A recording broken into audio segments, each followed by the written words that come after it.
Hey, welcome back, one and all. I took a bit of what was it, an hour? How long was that?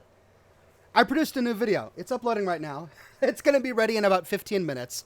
But you guys who are watching the live stream will, of course, get to watch it first. So, for those who are just now coming to this broadcast, we were teased all day yesterday. I did a 6-hour live stream yesterday while Bethesda teased us about their new big announcement. Then this morning, I did a live stream where we discovered that their big announcement was Fallout 76, a brand new game. Well, then, over the course of that live stream, I chatted with all of the viewers. We talked about it for about an hour. I did some research. I figured I wanted to put together a bit of a lore video about Vault 76. So that video is uploading right now. It's going to take another 20 minutes or so before everyone can view it, but since you're watching my computer right now, I'll go ahead and show the video to you. It's short, it's only about 10 minutes long. So here's my lore video about Vault 76, and then we can all talk about it together on this live stream on this special day. Bethesda just announced a brand new Fallout game during their live stream on Twitch. We all watched it together during my live coverage of the event, and we learned that their new game is called Fallout Vault 76. What is Vault 76? There were plenty of clues that we saw in the trailer video itself, but let's delve into the other Fallout games to see if we can find any other lore. The first bit of lore we find about Vault 76 is in Fallout 3. To find this information, we head to the Citadel, and then open the door to the Citadel A-Ring. If we follow the cords on the ground, they lead us to a research room filled with terminals. The terminal on a small table against the southern wall is labeled Vault Tech Terminal. Inside the terminal, we find an item called DC Area Vault Listings, and inside that, we find a section on Vault 76. Inside, we find 3 options. The first is equipment issuances. We learned that Vault-Tec started construction of Vault 76 in February of 2065. They ended construction only a few years later in October of 2069. The vault was designed to hold 500 vault dwellers. The total duration of their experiment in this vault was 240 months. That's 20 years. The computer control system is called Brain Power 4. I guess this means there's some sort of robo-brain controlling the vault. I'm sure nothing bad will come from that. Their primary power supply is the Light Life geothermal system, and the secondary power supply is nuclear power by General Atomics. Non-standard equipment, none. That's strange for a Vault-Tec vault. They do horrible experiments on all of their vault dwellers. You'd think this one would be equipped with some sort of experimental equipment. Why was it not? Well, we learn why when we read the next item on personnel assignments. However, this section instead talks about Vault 76 goals. Vault 76 goal summary. Vault 76 is one of our 17 control vaults. It will operate exactly according to the plan dictated in the marketing material provided by Vault-Tec and precisely to resident expectations. I just want to respond really quickly to a comment I'm seeing on the chat. Someone asked me if I think it's going to be an online Fallout. I don't think so. We have had no indication that it's going to be an online Fallout. Now, there's plenty of speculation. I personally hope it's not an online Fallout. I'll play it if it is, but I want a nice, big, single-player world that I can slowly and casually explore. That's what I want. MMOs and big online games, they're so high-octane. They're so competitive. You've got to group up and queue in line for a raid, and, it's just... You can't be invited into the guild unless your gear is at a certain criteria, and it's like... It just adds so many things to the game that I don't like. I've done my time with MMOs. I have a long history with MMOs, and I'm glad I have that history. I'm done. I don't want an MMO. I just don't. All right, moving on. This vault will open automatically after a period of 20 years, and the residents will be pushed back into the open world for study in comparison to the other experiments. So as a control vault, Vault-Tec was not performing any experiments on their vault residents. This was a normal vault, one of only 17. Strangely enough, in the next one, Project Goals, we see that access is restricted. And that's all the information we get from this terminal. However, we get one more snippet of information about Vault 76 during the Mothership Zeta DLC. While exploring the mothership, we find an alien captive recorded log number 13. Great point, and I really want to read this. William Leonard Reese Jr. says, "The speculation on the announcement has been insane. Yes, from rumors that it's going to be a more in-depth Fallout Shelter to a new single-player game to an MMO. We know nothing about it thus far." He's right. We know nothing. We weren't saying the name Vault 76 until less than 2 hours ago when they made the announcement. Before that, people were saying, the game is in Miami. The game is going to be in Fallout. It's going to be set in New York City. It's going to be in Alaska. It's going to be in Canada. It's a big MMO. It's going to have multiplayer. It's going to be another side-scrolling, Fallout Shelter sort of thing. All of it complete speculation. No one knows because none of us are Bethesda. Speculation is fun, but let's not get ahead of ourselves. Let's stick with the evidence. The evidence we have is that it is Fallout Shelter. Fallout 76. The evidence we have is that it's set in West Virginia. The evidence we have is that it's canonical. It's within the same world of Fallout lore that we're used to. It's got a Generation 1 Pip-Boy. It's a prequel. I'm getting ahead of myself. Let me finish showing you the video I made about it before I pull the rug out from under myself about the video. Hey now, no reason to get yourselves worked up. Whatever you need, I'm going to tell it to you. Well, I'm pretty sure you want me to talk into this thing, so here goes. My name is Giles Wollstonecroft. I'm the current Assistant Chief Executive Officer of the Vault Tech Corporation. I was inspecting the construction site of Vault 76 when I was captured what I can only assume are alien beings from another world. I'm not sure what they... Sorry to keep interrupting, but I keep getting great comments. Dawson says, Vault 76 mentions Reclamation Day Civilization taking back the Wasteland. Does anyone else see settlement building? Maybe, but there's an important thing we need to bear in mind. I didn't even mention this in the video. Whatever happens in Vault 76, the canonical lore is that they failed. Because Vault 76 takes place 25 years after the bombs drop in 2077. The events of Fallout 3 take place 200 years after the bombs drop in 2077. That means that 175 years after the events of Fallout 76, the capital Wasteland is still an irradiated wasteland with poor drinking water. That means that even though Vault 76 is right next to the capital Wasteland, whatever went on there, it didn't involve building a settlement or a civilization that reignited humanity. Unless there's some sort of walled-off city that no caravanners have been talking about and no one has explored and no one has discovered in the 175 years from the events of Fallout 76 and until the events of Fallout 3. The fact that the only mention of Vault 76 that we have in Fallout 3 is that one terminal entry that I already read, that's the only mention we have, means that whatever went on at Vault 76 didn't restart humanity, didn't restart civilization, and may have been so horrible as to lead to the complete destruction of the vault and any memory that it even existed. No one existing in the world in 2277 is whispering the name of Vault 76 or anyone who lived there 175 years after they left the vault. Why? I want to know! All right, continuing with the video. Want from me or what they will do to me. Whatever they need, I will readily provide. Perhaps I can bridge our communication gap and establish a rapport with them. We can enter into an exclusive trade agreement. In fact, instead of talking to this damn machine, I'm going to attempt to address them directly. On behalf of the Vault Tech Corporation, I'd like to extend a heartfelt welcome to you. Wait, you don't need that. Wait. And the final reference we get to Vault 76 is in Fallout 4. At the very beginning of the game, while we're walking around our home...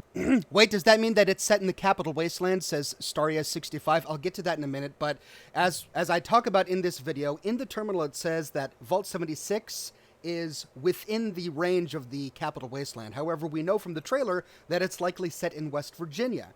But, as I show you in this video, if you take a look at West Virginia on a map of the continental United States,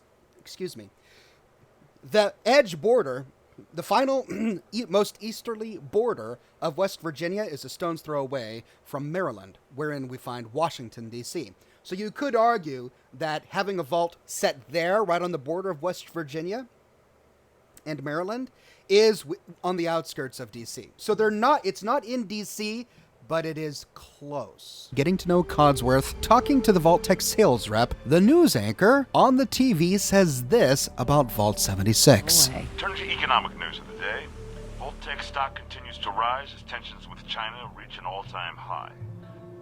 With the world poised on the brink of war, Vault-Tec is reporting a record number of reservations in vaults around the country.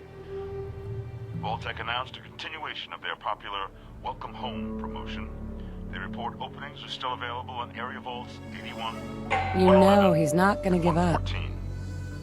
Since debuting Vault 76 last year in honor of America's tercentenary, Vault-Tec continues to expand. I love the way Ron plans Perlman well says over 100 tercentenary vaults there. around That's the Ron country. Perlman, by the way. So that's all we know about the vault from the lore of the game. What can we divine from this trailer? Well, the first thing that's really interesting is that this Pip-Boy looks old. It looks clunky. We see Nixie lights in there. It looks beautifully old. The date on this Pip-Boy is 6:34 in the morning on October 27th, 2102. There's a birthday hat on a nearby table, a backpack, and a traveler's hat on the bed. We see a televised broadcast promoting the opening of Vault 76 on a TV, an invitation to some sort of big party on a terminal, and when we look out a window into the vault atrium, we see that a huge party has been thrown. Streamers, banners, balloons, confetti, and on a poster at the far end of the vault, we see the words, "Celebrate Reclamation Day." A man in a vault suit straps on his beautiful Gen 1 Pip-Boy, and on the back of his suit it says, Vault 76. What does all of this mean? Well, we learned on the terminal in the Citadel that Vault-Tec had planned to automatically open the doors to Vault 76 20 years after the nuclear apocalypse. Pardon me. Larry Barton's, I'm telling myself, pardon me. What the heck is wrong with me? Larry Barton's says, it looks like from the trailer that we are a lone survivor and Reclamation Day happened a few years before. You are the only one in the vault and it looks like the party already happened. That's a great point. I don't know if we can divine too much from that because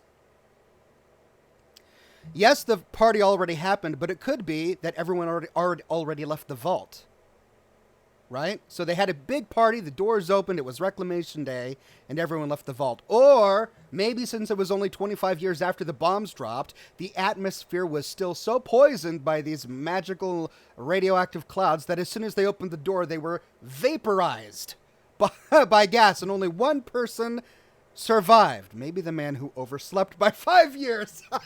Or so. All right, let's keep going. Well, 20 years after 2077 is 2097. But in the trailer on the Pip-Boy, we see the date 2102. That's 25 years, not 20 years.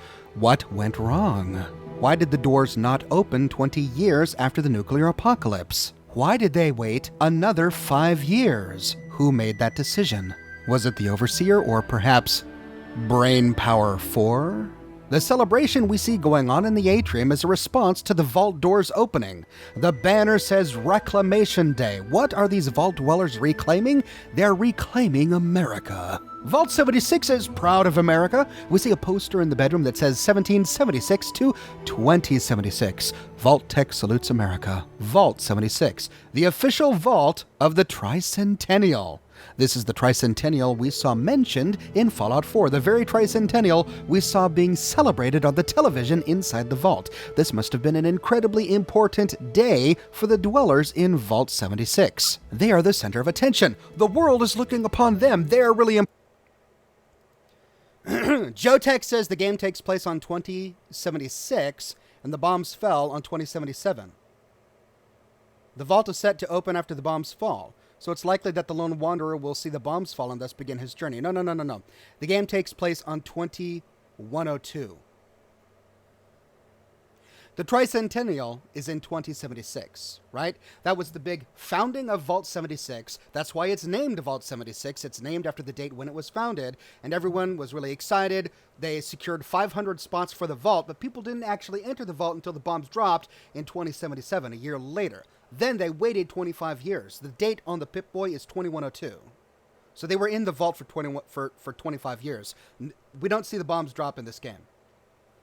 Unless there's another cryopod thing like in Fallout 4. Important, the time has come. The doors have opened. We are reclaiming America. Also, the song they play on the radio in the trailer is...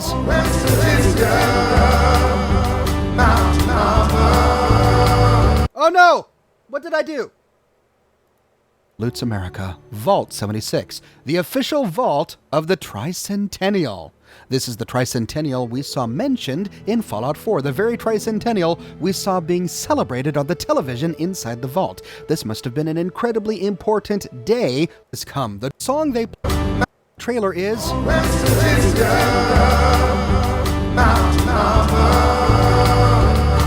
Take Me Home, Country Roads by John Denver. West Virginia, Mountain Mama, Take Me Home. I'm not going to remake the video just to fix that mistake. I can't. It's going to add another hour. I know exactly what happened. I turned off that track so that I could compress the audio into one final track, and then when I put it back in, it was offset slightly because of the compression process. Take Me Home, America. Also, the song they play on the radio in the trailer is...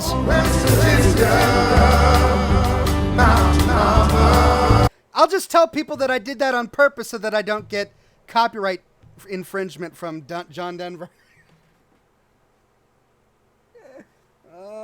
This is what I get for rushing a video. So excited. I watched this big release this morning. I'm like, I gotta make a video. I spent 2 hours making this video. Doggone it.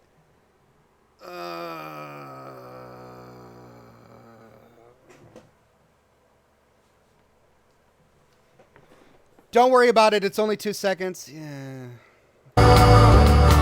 Take Me Home, Country Roads by John Denver. West Virginia, Mountain Mama, I'm not gonna Take Me Home. Does this mean that Vault 76 is set in West Virginia? Well, we're told that it's a DC area vault in Fallout 3. It is listed among all of the other vaults that are close to Washington, DC. Well, how could this be? Well, it makes much more sense if we look at a map of the continental United States. West Virginia borders Kentucky to the southwest. Everyone is paying their respects. Have to pay respects. Eric says, hey, Ox, love the announcement reaction video. I live in Maryland. Charleston, West Virginia is the biggest city in West Virginia. Charleston is about 350 miles from the center of D.C. and 180 miles to the West Virginia state line. Okay. That's good to hear. Eli says, just got here. Can I get a rundown of what's discussed so far? Borders Pennsylvania to the north, wherein we find the city of Pittsburgh, the setting for the Pitt DLC of Fallout 3, and borders Maryland to the east, just in sight of Washington, D.C. Vault 76, therefore, could be in West Virginia, as the song hints, and at the same time be considered a D.C. area vault. Now, there are many implications regarding the date. If this date is accurate, and these vault dwellers are leaving Vault 76 on October 27th, 2102, that is 59 years before the events of Fallout 1. So this makes Vault 76 a prequel to the entire Fallout series. We will be stepping out into the Wasteland only 25 years after the bombs dropped. 35 years before the Master began to mass-produce super mutants. 22 years before Randall Clark dies while staring at the stars of Zion Canyon. 8 years before the Institute is even formed in the Commonwealth. And 1 year before the Master was successful with his experiments creating super mutants. But what else happened in Fallout lore in the year 2102? Well, coincidentally or not, 2102 was the year that Richard Gray discovered the Mariposa military base. It was the very year he and his party discovered the FEV virus, and the very year that he was accidentally turned into the Master. It was the very year when the Master first started to consume and experiment with FEV on humans. So that is everything we know about Vault 76 from canonical Fallout lore. But of course, we're about to get a whole bunch more of information about Vault 76 as the release date of the game approaches. I'm sure we're going to hear quite a lot at E3 this year. So what are your thoughts on Vault 76? I just want to take the opportunity. I just talk about my shirt shop. Well, I'm bummed that I made that mistake. But I'm not going to fix it. By the way, celebrate the announcement of Fallout 76 with free paint jobs for Fallout 4. All right, let's see what they're doing on the Creation Club to celebrate. I know everybody now is singing John Denver, West Virginia, Mountain Mama, take me home, country road. Pip-Boy Paint Job, Overseer's Edition. Yeah, I already have it.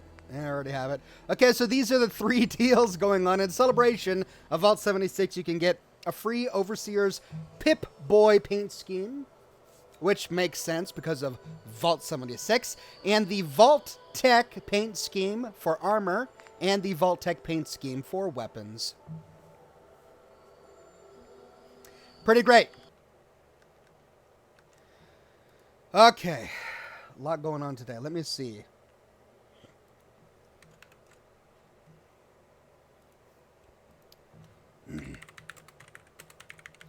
Everybody in the chat is talking about this game being an online game, but there's no record of that.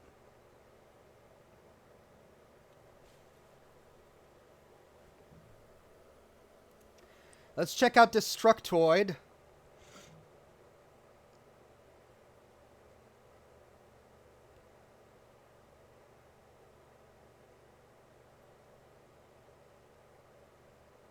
They've got nothing. Nothing that we haven't already talked about. Let's try Polygon. What does Polygon say? Anything about it being online?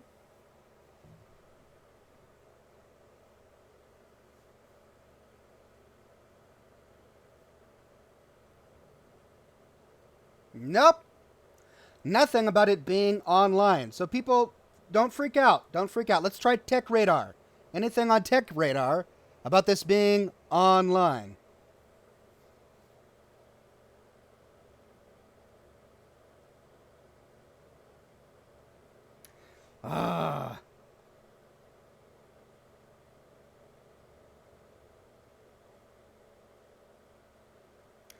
Kotaku's Jason Schreier has suggested that the game will involve online gameplay of some kind. Okay, let's check out what he wrote. Over on Kotaku. From what we've heard, the game is under development at both Bethesda's game studios main office in Maryland and at the office studio formerly known as Battlecry Studios. That Austin office, which started in 2012, was making a hero shooter called Battlecry before Bethesda canceled it. Where does he say anything about this being online? Well, let's check his Twitter.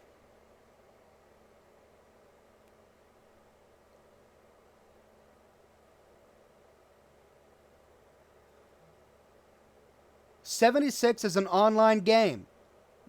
They're skeptical because they don't want to believe it. But again, if you spend weeks getting hyped for a single-player RPG, you will be disappointed. I'm just looking out for you guys.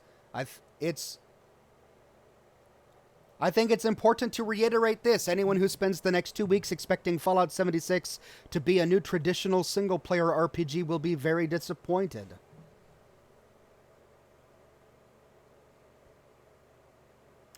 Because I've seen some people misinterpreting this tweet, I did not say it's an MMO. I just know it's not strictly single-player. From what I've heard, Fallout 76 is an online game of some sort. Okay, so this entire online rumor is stemming from this one tweet from Jason that says that Fallout 76 is an online game of some sort. The reason that this gives me cause for concern is because yesterday, during the big hype build-up, Kotaku was the only place that said, well, not the only place, but Kotaku correctly predicted that it was a completely new game. Many people at the time were talking about it being a remastered version of Fallout 3 or a remastered version of Fallout New Vegas. Incidentally, this means that almost all of the teasers that they gave us during the live stream didn't make any sense whatsoever, and we're not related to the game that we eventually got. The Game of Thrones mask, the stabbing of the Pip-Boy guy, the comic book hand, the NCR shirt with the old school Pip-Boy. Well, that's still a generation after. None of that ended up being correct. It was just complete red herrings. But Kotaku, they were correct about this being a completely new game. And now Kotaku is saying it's going to have some sort of online capacity. Now, he did not say MMO. Let me take a look at your comments. I don't want to miss anything. Red Prince says the guy is known for his leaks to be almost 100% accurate. Danny says, hey Ox, I love your videos. Since it's going to be on the east side of the USA, maybe we can get some Minutemen references. No, this is going to be 200 years before the Minutemen ever existed. This is only 25 years after the bombs dropped, right? This is before the Institute was ever founded. No, we're not going to have any Minutemen references in this game.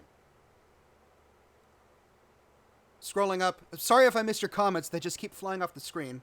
Jason is the guy who leaked the Fallout 4 script. And he's the one saying it's going to be online.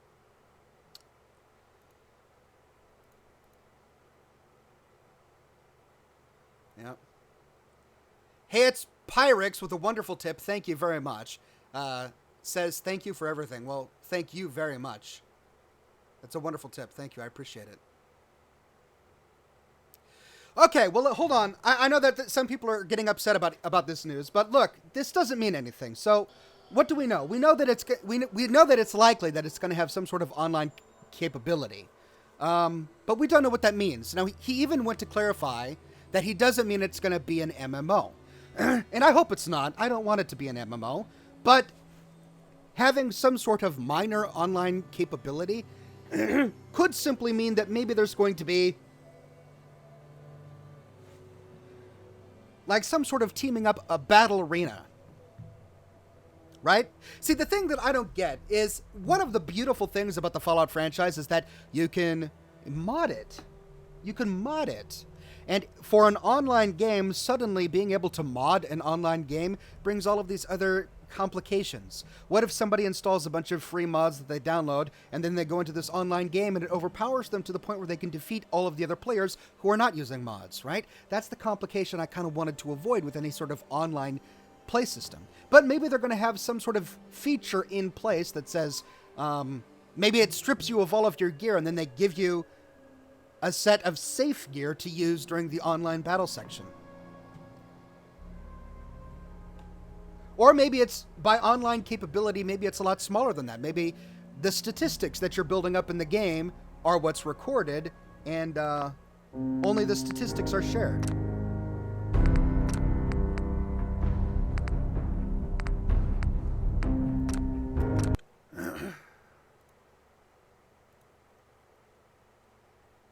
Madman Slade said, I think it's going to be a co-op RPG. I hope no more than 2 to 4 people.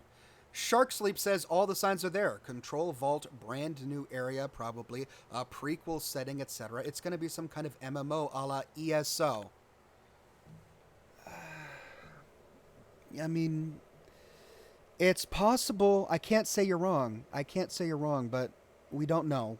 Let's just bear in mind that we don't really know. All we know is that it's likely to have some sort of online capability.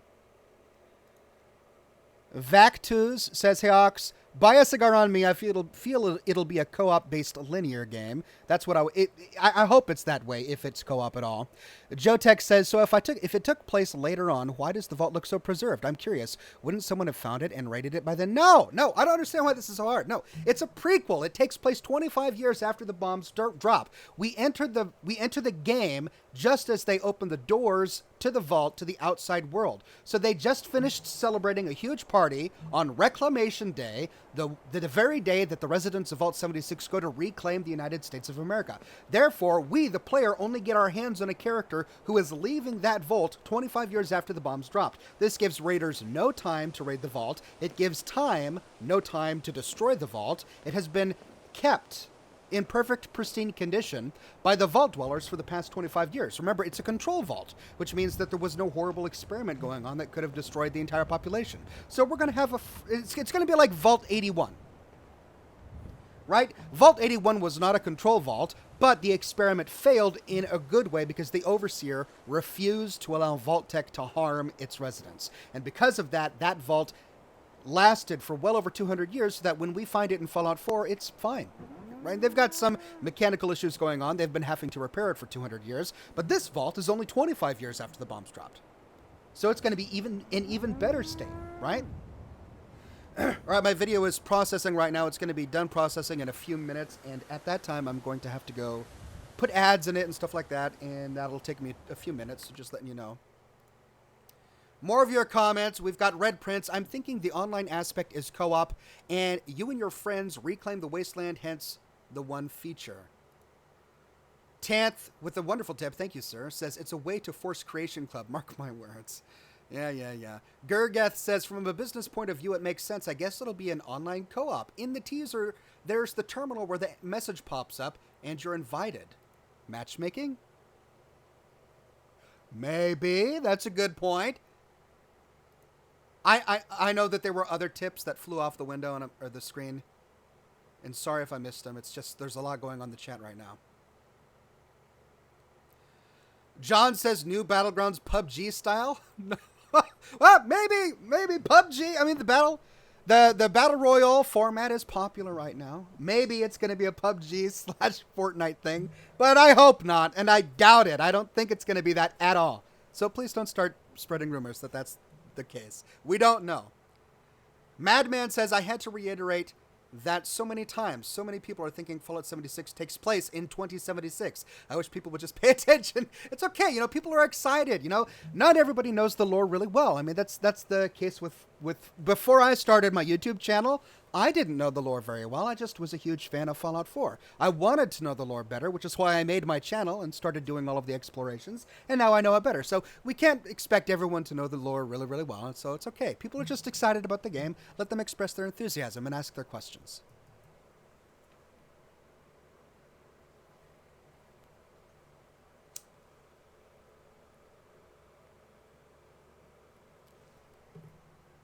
I'm really happy that it's not a remaster. I thought it was. I was convinced yesterday. I was convinced it was a Fallout 3 remaster. I knew it. I walked away going, well, it's a remaster. But no. Brand new game. So exciting. Vacu says, backs again, realizing a nice cigar is over $10. Cheers, Ox. So he gave me another $5. Hey, thank you, Vacus. I do. If you can get a great deal, I buy my cigars online, so I can get a great deal. That $15 will get me 2 or 3 really good cigars. Thank you. iPasta says 20 years after, would we have the same creatures? Well, it's going to be 25 years after because the date on the Pip-Boy is 25 years after the bombs dropped, even though the Vault Tech terminal said that it's going to be 20 years after. Hey, thank you, new sponsor, Dunes Captain. But in terms of... You missed mine, says... Magical Elements, what's your favorite Fallout game? I try not to do favorites because they're all so amazing and they don't really compare. Okay, hold on a second. I have to. My video is done, so I'm gonna go put in ads, and that's gonna take me just a bit. So hang tight. The thing with creatures is that the FEV virus had not yet been discovered by the Master by the time of 2102. Right? So super mutants are in the world because the Master found FEV at the Mariposa military base. He got dunked into it. He got turned into the Master. He was formerly known as Richard Gray. That mutation made him evil, and so he started experimenting on people who wandered into the military base with FEV. That experiment created the super mutants. But that happened in 2103. No, not 2102. 2102 is the year before that event happened, which is the setting of Fallout 76. So this is before super mutants officially. Unless, of course, there are super mutants in some vault that got released or something like that. All right, hold on. What did I say? I got to put in my My ads.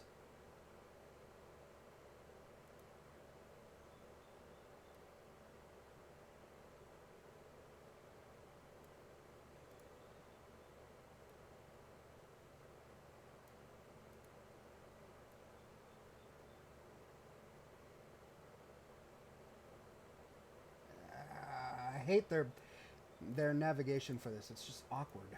Okay.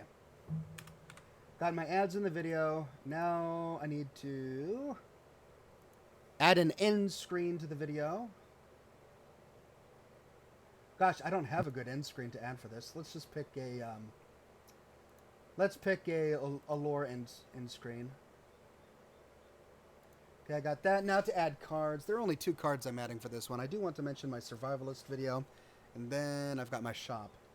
Bethesda just announced a brand new Fallout game during their live stream on Twitch. We all watched it together during my live coverage of the event, and we learned that their new game is called... Let's put one right there, and then I'll put a card for subscribing. Okay, Oxhorn's... No, subscribe to Oxhorn, click to subscribe, subscribe to my channel. Then we'll do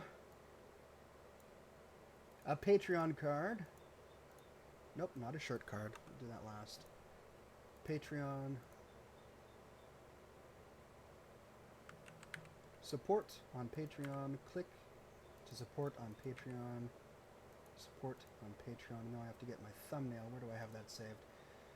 I have it saved on my other hard drive.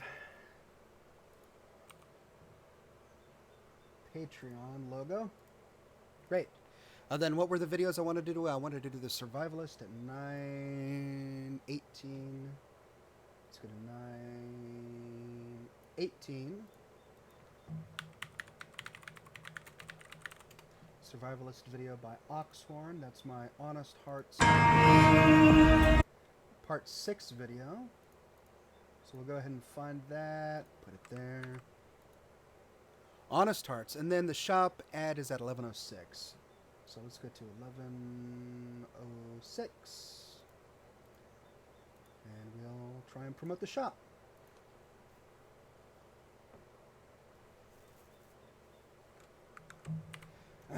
Oxhorn's shirt shop. Shop for shirts. Get an Oxhorn t-shirt. Then let's make sure that I'm using my shop shirt image for the thumbnail. Okay, one more card. What should I promote? Let's put that in the middle and write about the 6. Let's promote a video. How about my last live stream? The 6-hour one? No, let's do the reveal. Let's do the big reveal. Okay, and we're done. I feel bad that I messed up the song right in the middle of it, but first bit of lore we find about Vault 76 is in Fallout 3. Okay, stop. Great. It's live. Is it live? It's live. Okay, now I can close that. Don't need that anymore. And I can go back to your comments. Wow, you guys have really been asking questions while I was doing that. Brandon says, I'm so glad to have been wrong about the remaster. Betting on co-op, you have an amazing voice. Thanks for the vids. It makes work bearable. Well, thank you very much. Debito Incorporated says, just like Fallout 4, realize Fallout Shelter. Maybe this one will release an app that has online capabilities. Also, wouldn't ghouls play a big role in the game since most of them will still have their sanity? Ooh, that's an interesting thought. Well, I suppose it depends on how long it takes for them to degrade mentally. But you're right. If there were many people who survived the initial blast and became ghoulified, then most of them will have probably still been alive and not turned into feral ghouls. So that's a great point. The Vault says the trailer has a rustic vibe. The Vault is also a tricentennial on the founding of the United States. The song for the trailer points to West Virginia, and here's the George Washington National Forest. It's going to be set here. In a forest? Well, yeah, I mean, the wonderful thing about it being set in West Virginia is there's going to be lots of wonderful landscape and wildlife to explore. Tanith says, oh, I get it. We play Harold. Need to cross the country to get our tree. Big map that. Well, no, because Harold Harold was part of Richard Gray's adventuring party. So the very year the bombs dropped is the very year that Harold was with Richard Gray while they were exploring the Mariposa military base. So for the main character we're playing to be Harold, we wouldn't be in West Virginia. We would have had to have made it to the west coast of the United States because the Mariposa military base was in California. I just don't see how that's practical.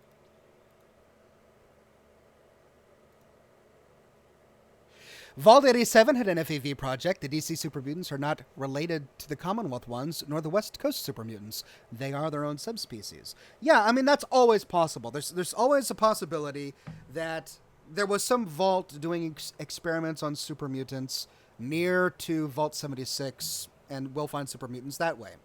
So there is always the possibility that there will be Super Mutants in this game. But I'm just saying that the setting of this game takes place a year before the Master even experimented on Super Mutants.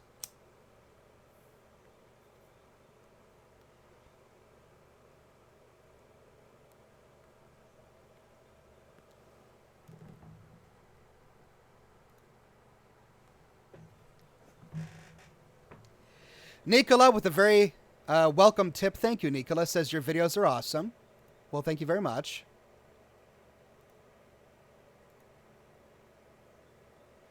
The news reporter seems like he's talking to more than one person when he says it's up to you to rebuild.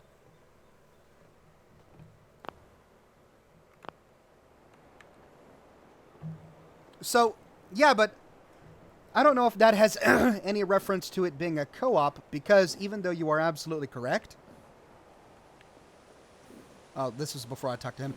So that was a recording. The tricentennial recording took place on 2076, a year before the bombs dropped. So he was just talking to the residents of Vault 76. Pardon me, the 500 people who had signed up. Or actually, it had to have been less than that. It had to have been 250 people or something like that to accommodate the likelihood of them having children in the vault, right? If the vault can only hold 500, then they had to make room for the kids who would be born there. But he was only talking to the people in America at that time who had signed up for the vault. So he's not necessarily talking to the player and saying, hey, it's going to be Good news, friend. You've been selected to supply the gangs of Nuka World. Or else. What? Yeah, sure. We'll make sure you're taken care of. Ah, damn it! Why can't this just be over? All right, and we need to go west, back to Where are you Nuka hiding? World. Becca, your comment flew off the screen. Second try, says Becca. Kind of wish it was both a new game and a remaster. Preferably all the games pre-Fallout 4 remastered in the Fallout 4 engine, if only. Yeah. I mean, I hear you, but there's a certain kind of beauty in older games. Hey, thank you for the sponsorship, Nazomi Rai. I mean, I understand why Bethesda remastered Skyrim. I do. And I understand the allure of having a remastered game, especially since Fallout 3 and Fallout New Vegas are so clunky in Windows 10 that it's oftentimes hard to get the game to run. So from a practical standpoint, yes, I understand why you want a remaster and why so many people are excited about a remaster of both of those games. But despite that, I like the idea of an older game in all of its weird, clunky, retro glory. Yes, we'll optimize it with mods to make it functional, and who knows, maybe we'll upgrade a few textures to make it more beautiful. But, you know, one of the things I don't... Okay, so this is showing how old I am, but my memories of World of Warcraft are in vanilla 2003, 2004 World of Warcraft. That's what I remember. They're just loud. I remember that World of Warcraft. That's what I played. That's what I was fond of. They came out with new textures and new models like in 2012 or something like that. And I don't recognize any of those characters anymore. They look so different. And I don't want to play a game like that. You know, I never went back to it because I want my memories of World of Warcraft to be what they were. You know, I don't want it to be different than that. I enjoyed it the way it was. That's the nostalgic feeling that I get. So, and that's kind of the way I am with Fallout 3 and Fallout New Vegas. I understand why people want them to be revamped, but I kind of like the weird personalities that those games have in their pre-revamped state.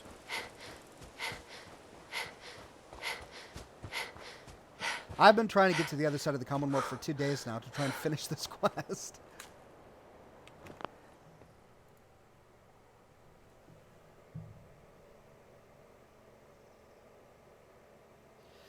Red Prince says, what if it's single-player RPG but has an online drop-in, drop-out co-op? That would be the online part. I would be happy with that. Yeah, I would be happy with that too. I mean, as long as it fit in with the lore of the world. See, the problem the problem with online games is you oftentimes can't control who you play with. So let's say that you play Fallout to be immersed in this world. You love the world, you don't want to be broken out of it, and then you play the online part of Fallout, and you've got these guys who are, using emotes and they're teabagging, and I mean, suddenly you're popped out of the immersion of the world, right? If part of the content that you're paying to consume involves input from other people that can just do whatever they want, that control you if they want, then suddenly you're just not in the... You're no longer in the world. You're now just playing an online game. And you're dealing with other real people in this world. You might as well be playing Fortnite, right? People don't play Fallout for that. People play Fallout to explore the devastation of a post-apocalyptic wasteland, and they don't want to be knocked out of that by some troll teabagging you after killing you.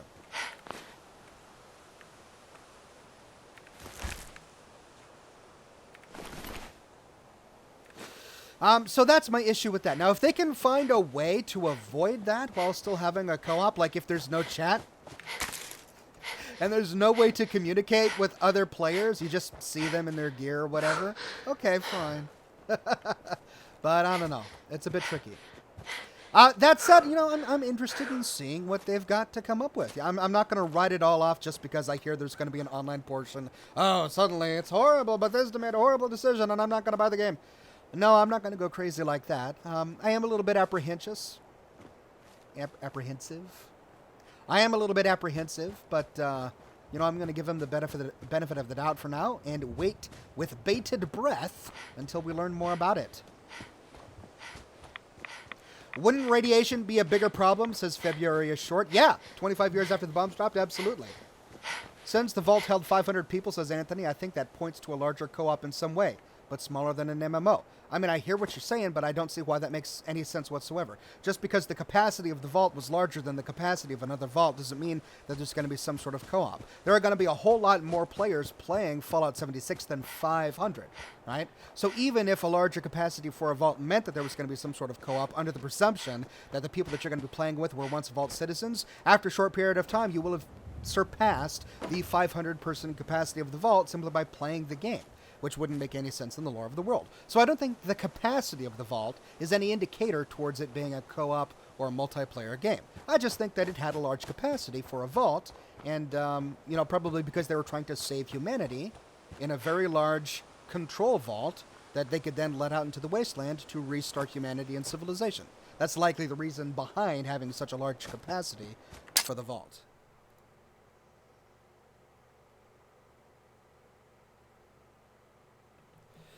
Dawson says, I think Vault 76 is going to be like that vault in New Vegas that was supposed to be open up but waited until they had no choice. Yeah, I mean, there could be any number of reasons as to why they didn't open the vault doors, and I'm really excited to find out exactly what those are.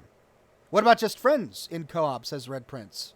Yeah, I mean, that could be it. Maybe it's just a friends-only co-op instead of a matchmaking co-op. Derek says, but what about if it was like Far Cry 5 where you can invite an online player to join you in place of your companion? Again, yeah, I mean, that would make you have much more control over the kind of person you've got with you. You could both role-play together. That would be great. I'd love something like that. It would give me a chance to play the game with some of the viewers of my program, which would be a lot of fun.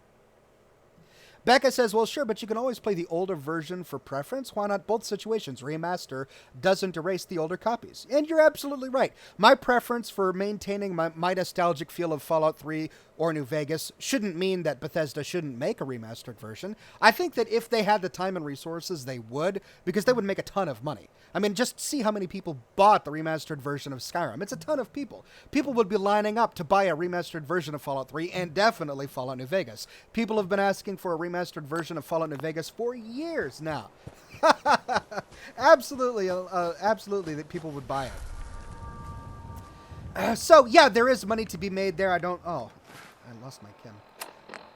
I think that if they had the time and resources, they would certainly do it. But maybe they're more interested as a company. Maybe it goes beyond that. Maybe it's not just what would make them money.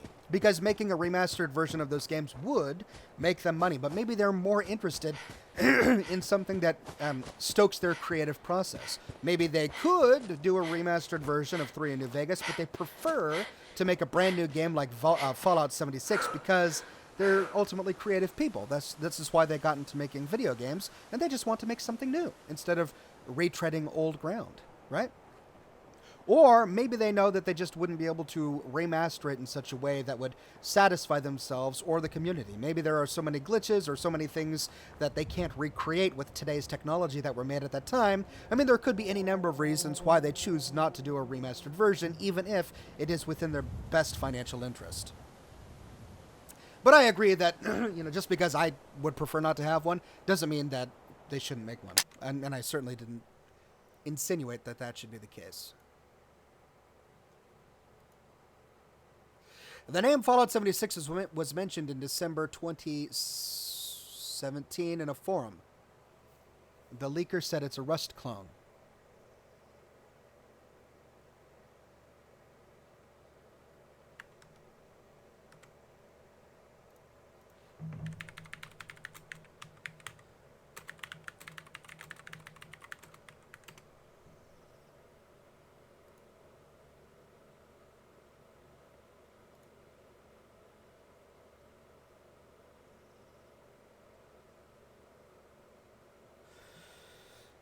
Well, there certainly are the rumors on Reddit.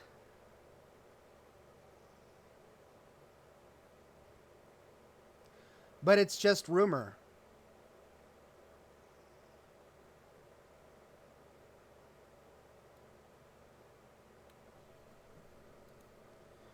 Well, I'd love to see the source of this rumor.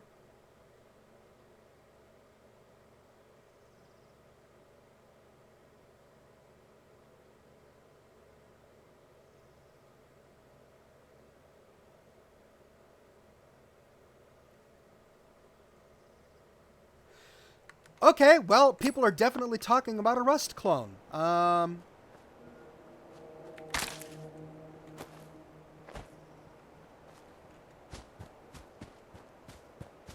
know how I feel about that. I'm blind!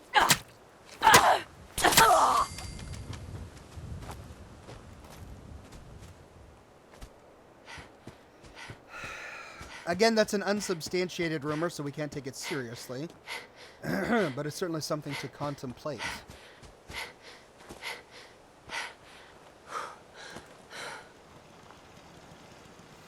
I prefer to maintain my excitement over Fallout 76, knowing what Fallout is and has been to this point, rather than to believe unsubstantiated rumors that completely alter the way the game is.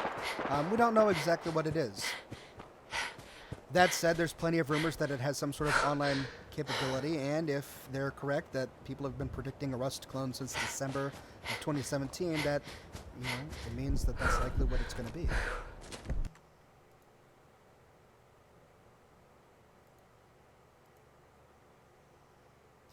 What do you mean by Rust clone? Well, we've been playing Rust.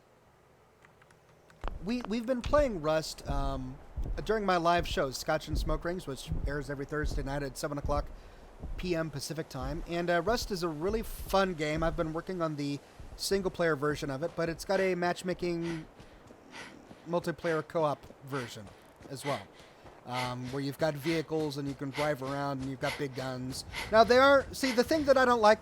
Okay, the thing I don't understand about that is they're already coming out with Rust 2. If they want a Rust clone, why would they make Rust 2, which they've already announced, and then make Fallout to be a Rust clone. That doesn't make any sense. They've already got Rust 2. They should put all of their game design chops into making a Rust clone into Rust 2, the second offering in that series. Why would they also take those gameplay elements and put them into Fallout, which has never had those gameplay elements ever? People wouldn't expect that. People might not necessarily want that. If people wanted to play Rust, they would play Rust. Rust exists. That gameplay already exists. If people wanted that, they would play that.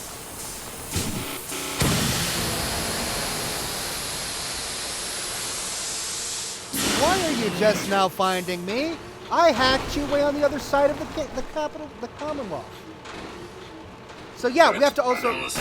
Oh, come on! What was that? What was that? Ah! Got it! Analysis, green. Thanks, buddy. I should push pause while I'm talking. Maybe, here's one thing. Maybe if these rumors were leaked, and Fallout 76 was leaked, and... maybe there was a confusion, because Bethesda was clearly working on both Rust 2 and Fallout 76 at the same time, okay? We know that. That's confirmed. It's possible that whomever leaked this information to 4chan or whatever might have gotten confused and thought, well, these two things are going on side by side, maybe it's the same game. And that might be why they conjectured that the new Fallout 76 would be a Rust clone, right?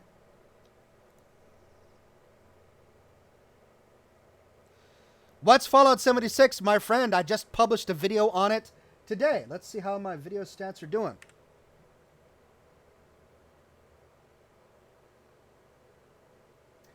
Looking pretty good.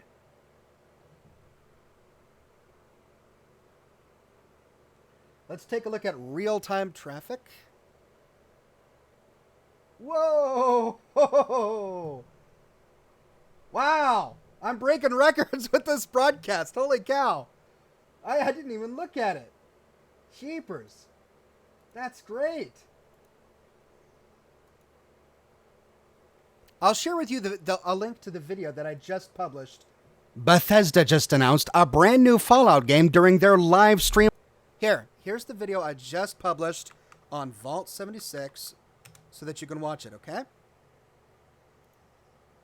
It gives you everything I know and everything we really know outside of rumor. I did not want to include rumor and conjecture in a video on everything we know. Because resuming normal operation. People were giving a rumor.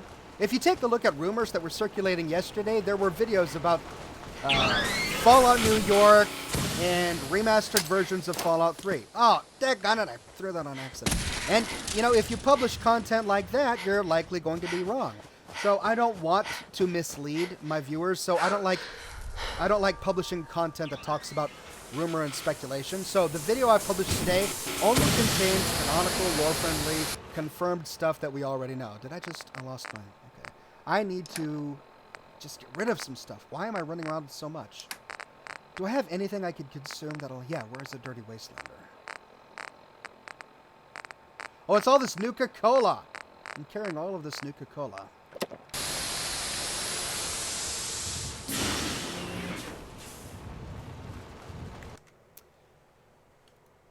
Rage 2. Oh! Rage 2, not Rust. You're right. Thank you, everybody. Sorry that it took me so long to find that, to be corrected on that. Yeah, I got mistaken. I was thinking Rage 2, not Rust. But they said Rust. They said Rust clone, right? Thank you, chat.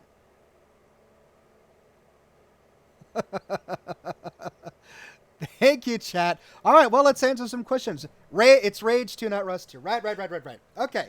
Well, let's take a look at here. Rust game trailer. You want to know what Rust is? Let's watch a Rust trailer.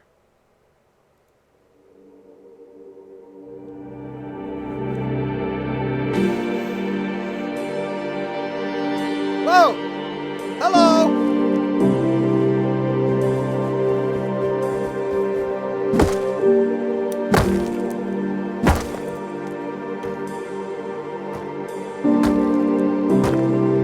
So it's a survival game?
it's too loud. Yeah, sorry about that. So it's a survival game with settlement building and crafting and civilization building.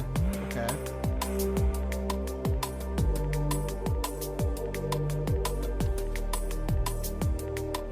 Yeah, I've never played Rust.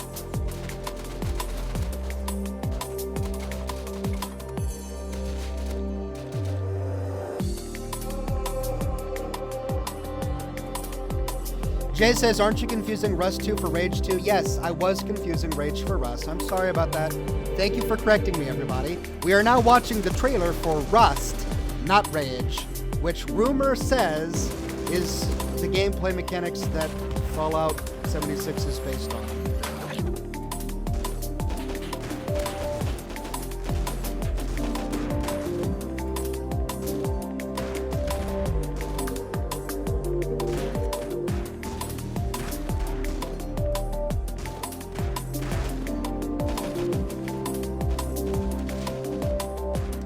You may have already explained this, Oxhorn, but would you mind telling me why you don't like the idea of an MMO? Just for mainly personal reasons. So 10 years ago, my other YouTube channel was all about World of Warcraft. And, I spent my time doing that, and I had fun with that, and I now want to do something else.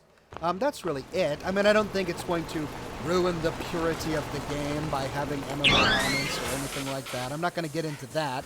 But that's just my personal preference to play a game that isn't an MMO. Okay, so that's what Rust is, for those wondering, including myself. I had never played Rust. And it looks like, it's kind of like Ark and some of the others, many of those other survival games that were popular 2 years ago. Wasn't the survival genre, I mean, that kind of stuff was popular a few years ago.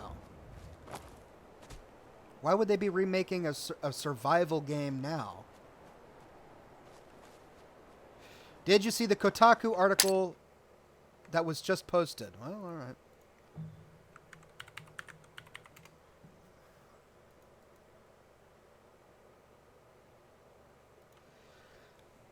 Fallout 76 is an online survival RPG.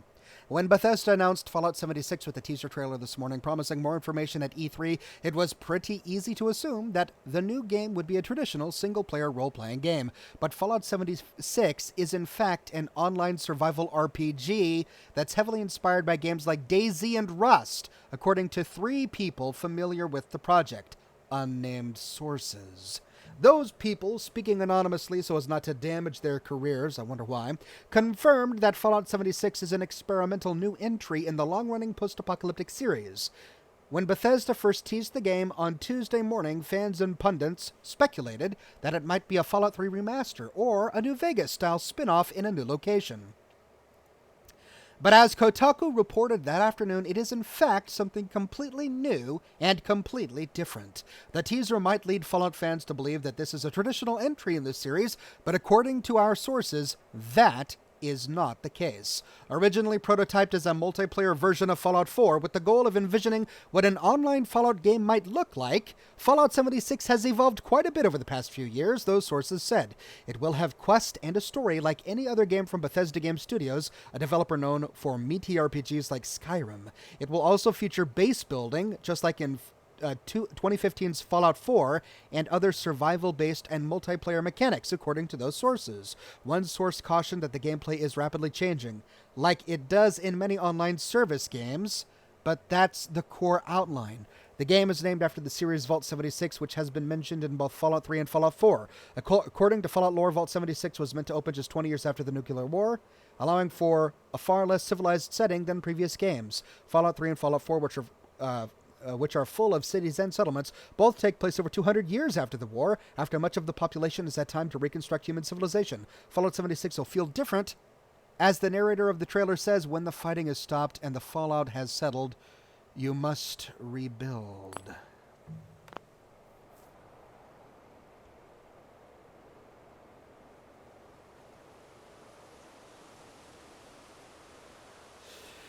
Kotaku correctly predicted that this was a brand new game.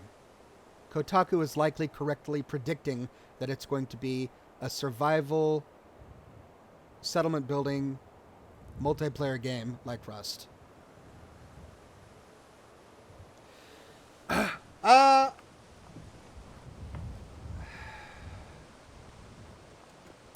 So here's how I feel.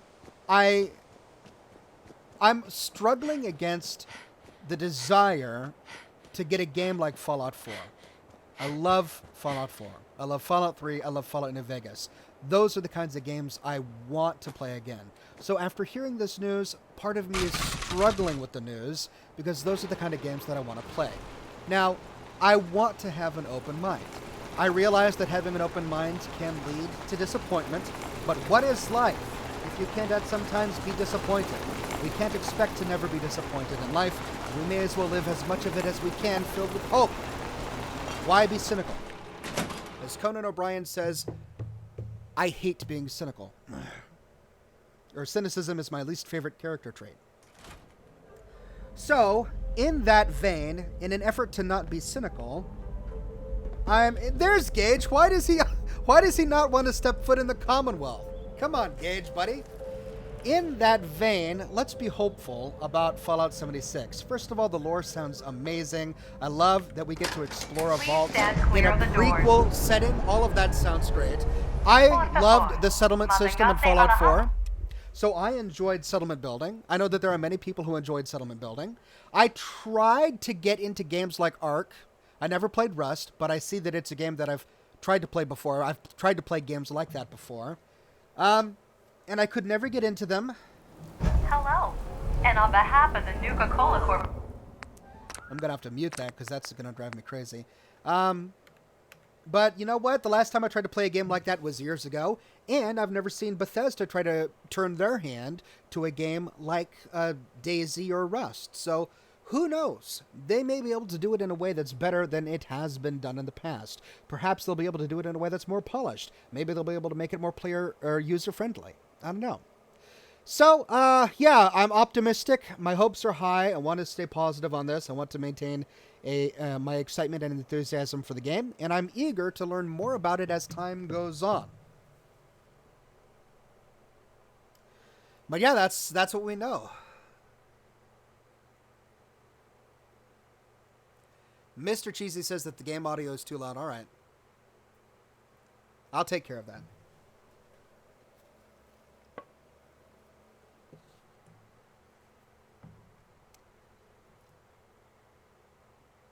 Wait, if it's only 25 years after the bombs, what factions will there be? Well, that's the great mystery. And we have all of these vault dwellers who are leaving a vault for the first time in 25 years. They're likely to found their own factions.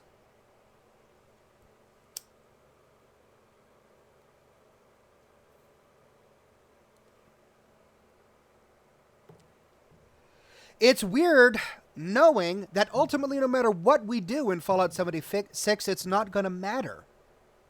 Because there's no reference to Vault 76 after the apocalypse or anything that went on there in any of the other games, which took place 200 years after the events of Vault 76.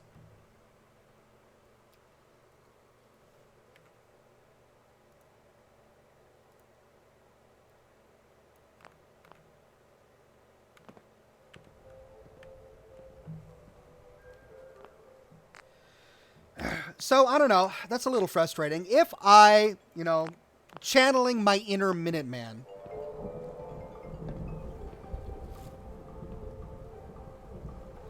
Hello? Going down. If I, channeling my inner Minuteman, am going to embrace Vault 76 and try to rebuild society and rebuild civilization, part of me is disheartened to learn that what I do is not going to have any ultimate effect on humanity. Or if it does, it's going to affect a very small amount of people only living in West Virginia. Ah, my dirty Wastelander fell off. Come on, dirty Wastelander. Just want to go turn this quest in and record. Oh, that's right, I'm going to have to record it. Check out his Twitter. All right, he's got a new tweet. Let's check out, see what he did. So one new tweet. Oh, it's just a tweet about the article that I just read. Yeah, it's just a tweet about the article I just read on this program.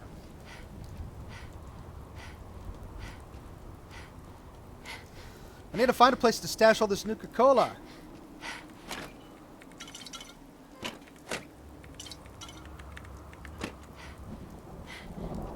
I have to admit, if ever I were to play a game like Rust, I would want and prefer to play a Fallout-themed game like Rust. There's ready to tear the place apart if we don't get the hell out of there. It's cute. Whoops, I think I just missed something that I need.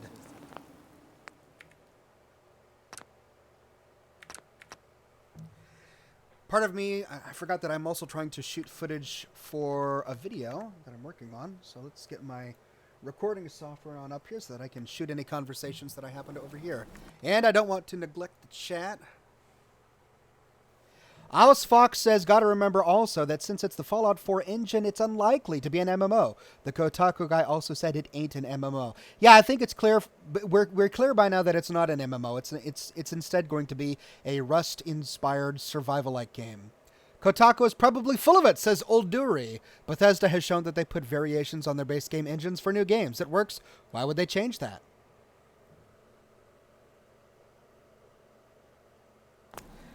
Yeah, I mean, I hear what you're saying. Kotaku is just a news website. They could be spreading rumor, sure. But they've been so right in the past. That's the problem. They have been right.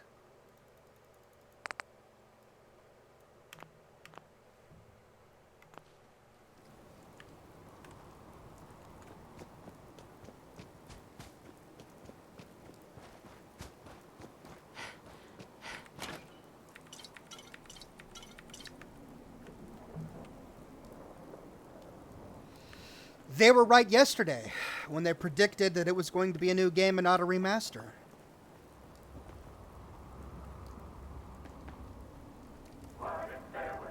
There's ready to tear the place apart if we don't get the hell out of there.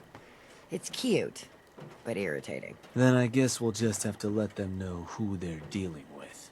You did good. Now get going. The adults are gonna discuss this.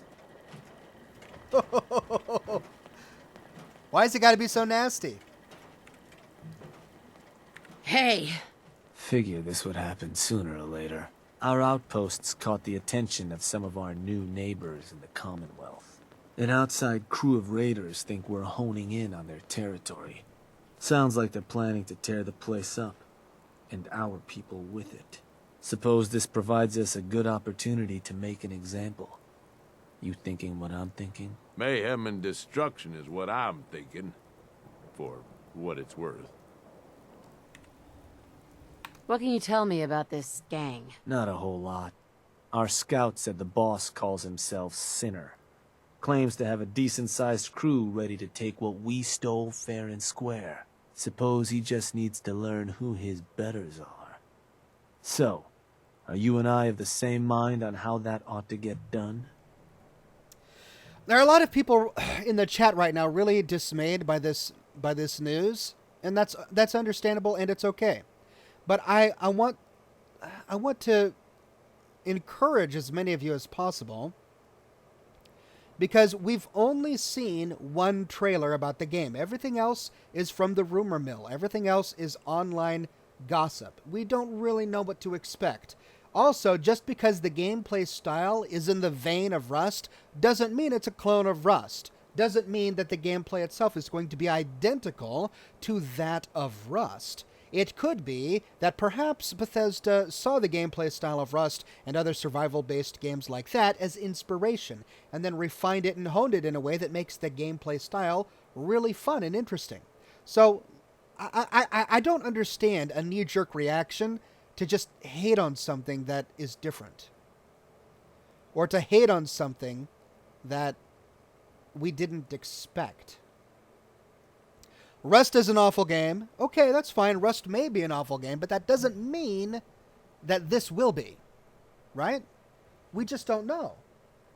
We haven't played the game. We haven't seen any gameplay footage, which we'll likely see during E3. All we've seen is one cinematic trailer. That's all we've seen. So before we, chalk it into the dumpster bin of video game development history, it's good to have a restrained approach and just hold back a little bit, not jump to any conclusions, take it one step at a time, and consume the information that we get, legitimate information we get as we get it, right? It's going to save us, I think, from becoming cynical. If we become too cynical, then we rob ourselves of joy, and the entire reason we play games is for the joy that it brings us. Why rob ourselves of joy for no reason, especially without any evidence? Especially without any hard evidence. Instead, let's wait for the evidence to come in. I'm not saying we all go out and pre-order it. I'm not a big fan of pre-ordering games, personally. I never pre-order games. But we, instead of pre-ordering it and instead of being cynical, let's just wait for the news to come in and consume it as it comes in. Were you thinking about throwing an ice cream social too? Wasn't my first idea. No. Look, boss. Raiders of the Commonwealth, all those mutts understand is force. And I'm thinking it's time you and them came to just such an understanding. But you should probably get going. You wouldn't want to keep our new friends waiting. Wouldn't be neighborly. I'm having to record all of the different audio options, all of the dialogue options, so I have to reload the quick save that I made previously so that I can go through the rest of the dialogue tree.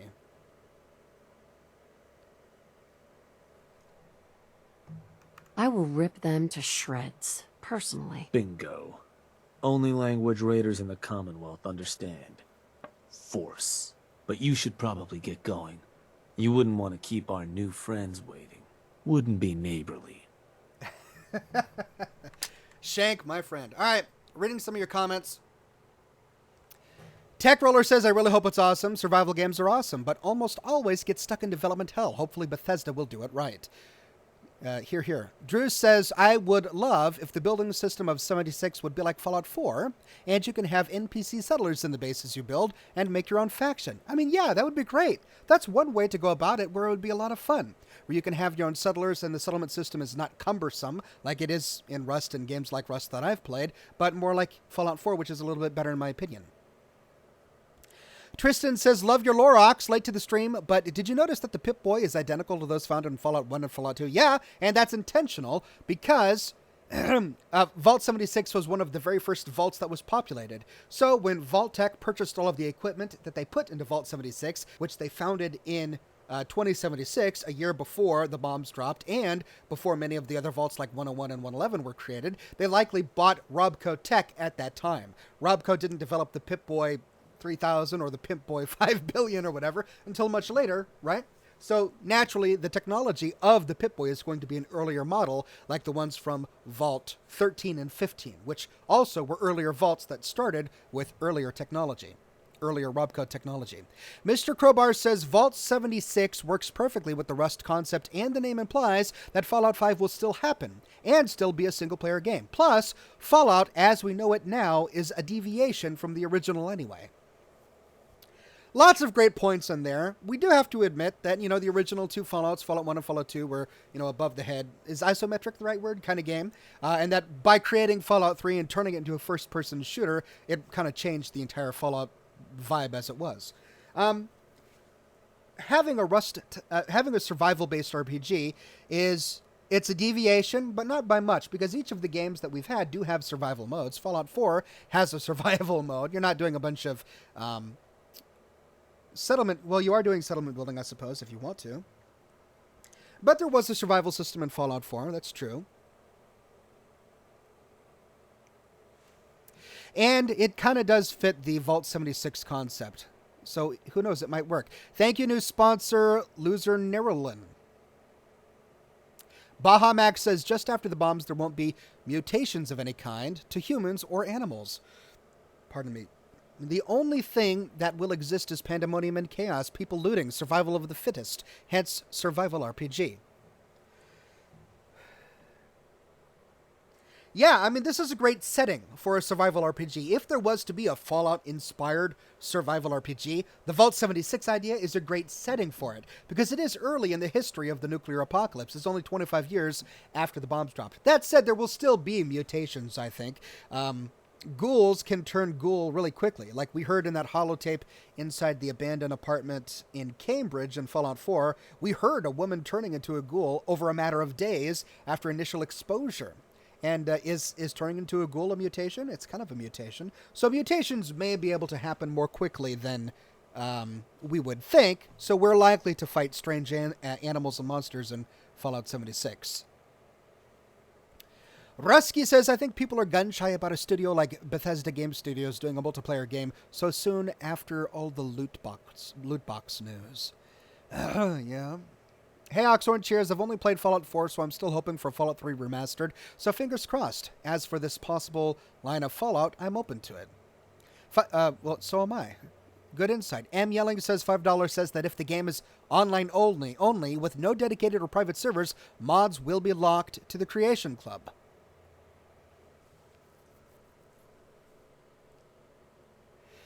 Yeah, that's a good point.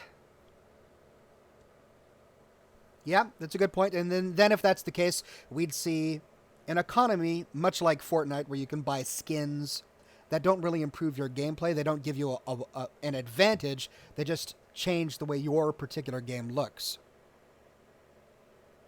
Barry says, a thought. The player starts as the overseer. All the awards on the shelf. Will radio stations be working? Well, we saw one radio station, Vault-Tec Radio, turn on the Pip-Boy. If you take a look at the text on the Pip-Boy, it says, new station found, Vault-Tec Radio. Maybe that new station appeared when they opened the doors, right? Dr. Laszlo says, I imagine that if it's a Rust clone, then you'll be in the servers of 500, and that the settlements in the game will be more like Megaton and Rivet City. Are you suggesting that players will be building the post-apocalyptic world, and it's going to be a canonical static environment? Like there's only one Fallout 76 universe? Instead of multiple game sessions where there are their own universes that... Oh. Like Eve. That would be cool. I'd like that. Hey, new sponsor, Jeff Chadwick. Thank you very much, Jeff. You. No. I'm not talking to you again. I have to finish getting this footage.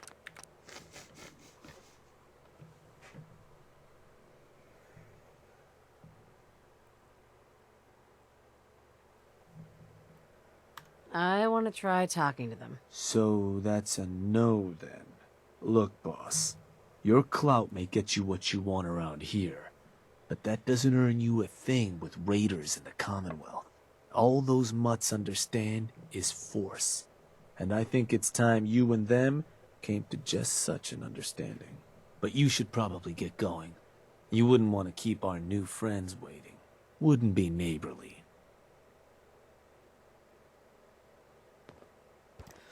Well, I made a big mistake by choosing Nordhagen Beach.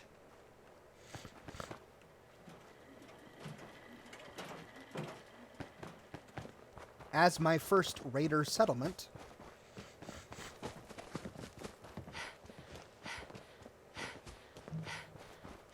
Because it's all the way on the other end of the Commonwealth. And while I'm streaming, my system is so bogged down that I can't fast travel. So I'm going to have to run all the way there again. But I've captured my footage, so stop recording. And then dump off all my stuff at the Overboss's HQ.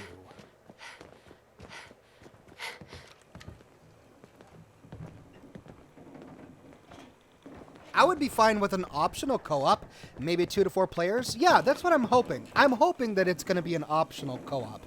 Like, you'll have the ability to play the survival game by yourself if you want to, instead of having to play with others. Because the moment you have to play with others, then you're tied to their schedule. You can't just play the game for fun when you want to. You have to schedule a time to do a raid or meet with people at a certain... You don't always get to do what you want to do. It just complicates things, right? So, I'm hoping... Well, I should probably dump off all my Nuka-Cola. That the multiplayer side of things is optional.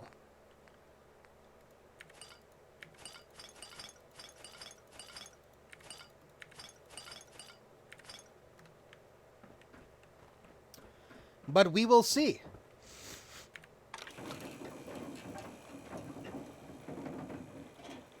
Sorry ahead of time. Yeah, I'm still suffering from allergies.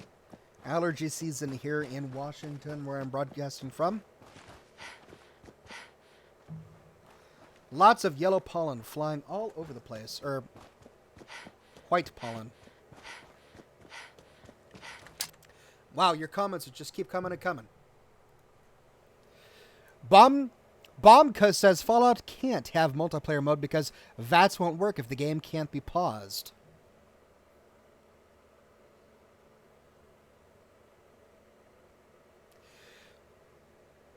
Yeah, or maybe these Generation 1 Pip-Boys don't support it.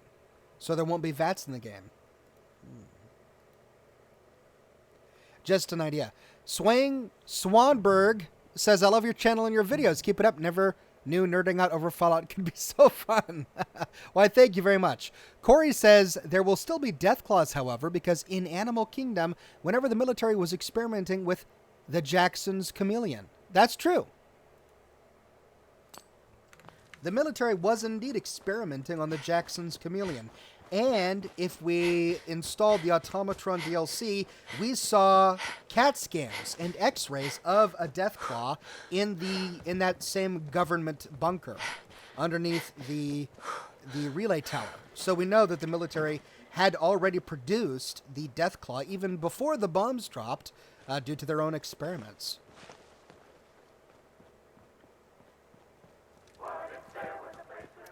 In the timeline of 20 to 25 years after the bombs dropped, could the Enclave or the Brotherhood be in it? Well, so the Enclave was created from United States government officials. It was the continuation of the U.S. government, and the Brotherhood was created by ex-U.S. military personnel. It was the continuation of the United States military after the bombs dropped. That said, Maxon, who founded the Brotherhood, was all the way on the West Coast, as was the Enclave oil rig. I don't know if they would have made it all the way back to the East Coast by then. Please stand clear of the doors. Por favor, manténgase alejado de las puertas. We are now arriving at the station. So my bet... Please be sure to collect any children and personal belongings before exiting the Nuka Express. Is that if there are any factions in Vault 76 that they will be new. That's my bet.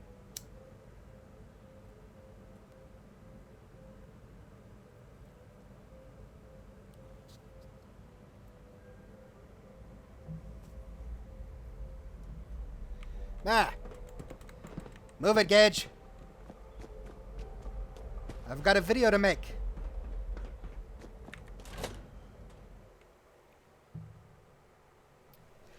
Bukali says, some are saying the hat on the bed in the video is a hint at the mysterious stranger. Thoughts? Sorry if you answered that already. I missed it. No, I doubt it, because there are many more characters within the Fallout universe who have worn fedoras. Also, the mysterious stranger doesn't wear a big backpack like we also saw on the bed. On the bed there was the fedora and there was the backpack, giving us the idea that whomever owned those items of clothing was getting ready to travel or go on a big adventure. Less likely the mysterious stranger who can presumably teleport, and more likely a former resident of Vault 76 who's leaving for the first time. If it was the mysterious stranger, we would find a 44 Magnum and a long yellow trench coat as well as a fedora.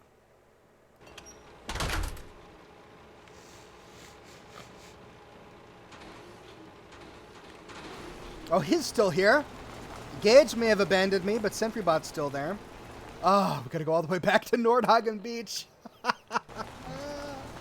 Okay, let's do it.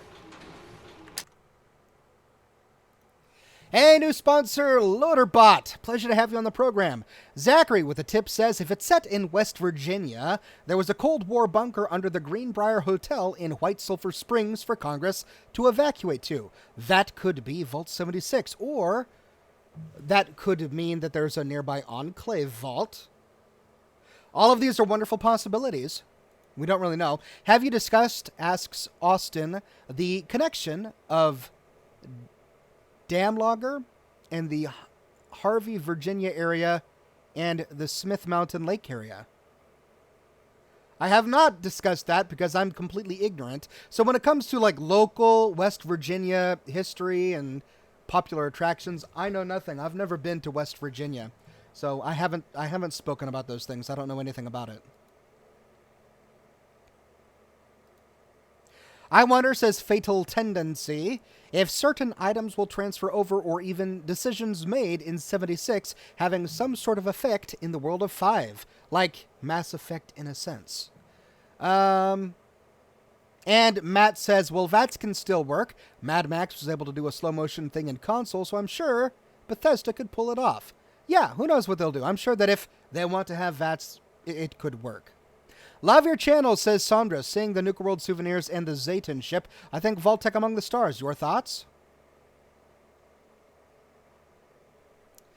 Well, it's clear that whomever created Vault-Tec among the stars and the Galactic Zone had seen Zaytons, because the animatronic robots that we find there look exactly like the real Zaytons in the universe.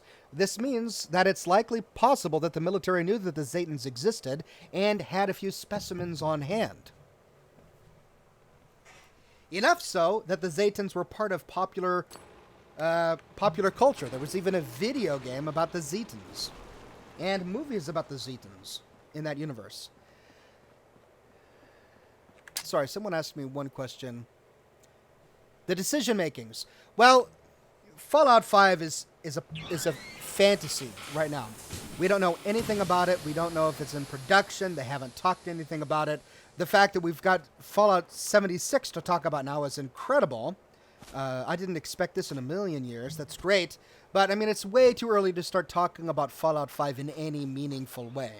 Now, is it possible that they'll take the decisions that we make in Fallout 76 and incorporate that into the canonical lore of Fallout 5? It's always possible, but I think highly doubtful. And the reason for that is because if Fallout 5 is going to be set anywhere in the modern time frame, like 10 years after the events of Fallout 4, for example, then already so much time has gone by where they could have referenced the events that happened in Fallout 76 that it would have been done so, right? So Fallout 76 takes place 175 years or so before the events of Fallout 1.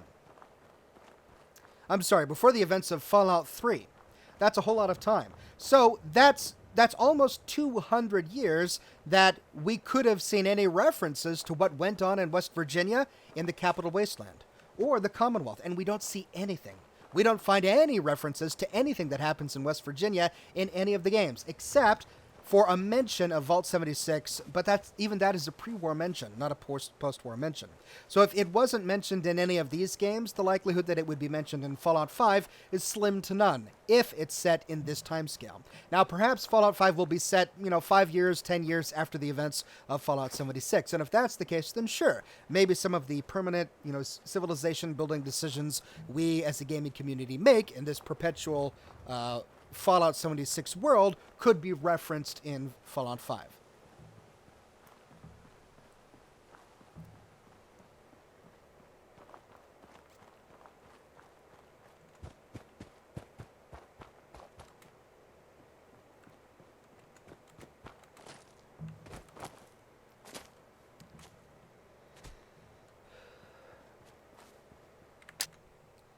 I keep wanting to read your comments instead of playing the game. On the topic of ghouls, Moira Brown in minutes. Great point, Rune. Yeah, she was exposed to radiation in an instant moment. And instead of dying, she immediately turned into a ghoul. So it can happen quickly. Can't you fast travel, says Josh. Just got here. How's your day? My day's going well, and no, I can't fast travel. For some reason, fast traveling is really CPU intensive on my machine, and when I'm recording and broadcasting, I can't fast travel in my game. It just hangs forever on the loading screen. V-Portal says, in other news, any updates on your New Vegas lore endings? Waiting on those. Yeah, I plan to start a new Vegas lore ending. That is the second of the 4 ways you can end the game after I finish my Nuka World series. So I'm going to finish my Nuka World series, then we're going to do one video at least on L.A. Noire, then I'm going to do the series on the second faction that you can side with in Fallout New Vegas. Then I'm going to be doing probably a video about Deacon, because I've been meaning to do a video on him. Then I'm going to start doing some videos on the primary plot of Fallout 3, so that I can then do a video series on Broken Steel. That's kind of where I'm going. And that's months worth of content, so that's a lot of stuff to do.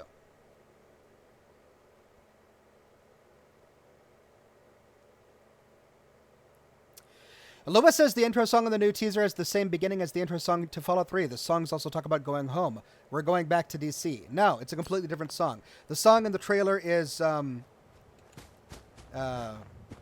Country Road, Take Me Home to the Place I Belong, West Virginia, Country Mama, Take Me Home. It's a completely different song than the one that was on Fallout 3, which was I Don't Want to Set the World on Fire by the Eek Spots. Two different songwriters, two completely different songs. Plus, watch the video that I just published today that talks about the lore of Vault 76, and you'll realize that it's set on the outskirts of the Capital Wasteland, so it's going to be close to the Capital Wasteland, but it is in West Virginia, likely in West Virginia if the song is anything to go by, in which case we would not be going back to the Capital Wasteland.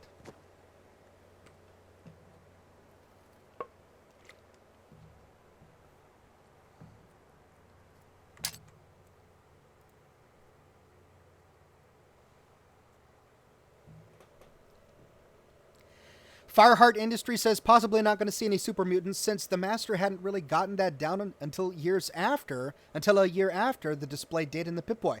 Yeah, I mean, that's a great point. It's one that I made in the video that I published today. The Master and Harold were still being... well, the Master and Harold had just discovered the Mariposa military base in 2102, which is the year that Vault 76 is set in. He fell into the vat of FEV in 2102, but he didn't get twisted and mutated into the evil creature that he became until 2103, and that's when he started dunking other Wastelanders who happened to fall or happened to wander into the Mariposa military base into big barrels of FEV. So he didn't start turning people into super mutants until 2103. But as people have been already saying on this stream, Vault 86 had super mutants as well, but those were not the Master's super mutants. Those were super mutants that had been made in the Vault, so it was completely unrelated to the Master. And if that existed, then it's possible for another Vault like 86 to exist where we would find super mutants. Super mutants that evolved in a way completely different to the way that the Master made them. And that's always a possibility. So the door is open for super mutants. We won't see the Masters, the more intelligent ones, but it's possible we'll see some of the Capital Wasteland or Commonwealth's really stupid super mutants that are so much fun to sneak up on.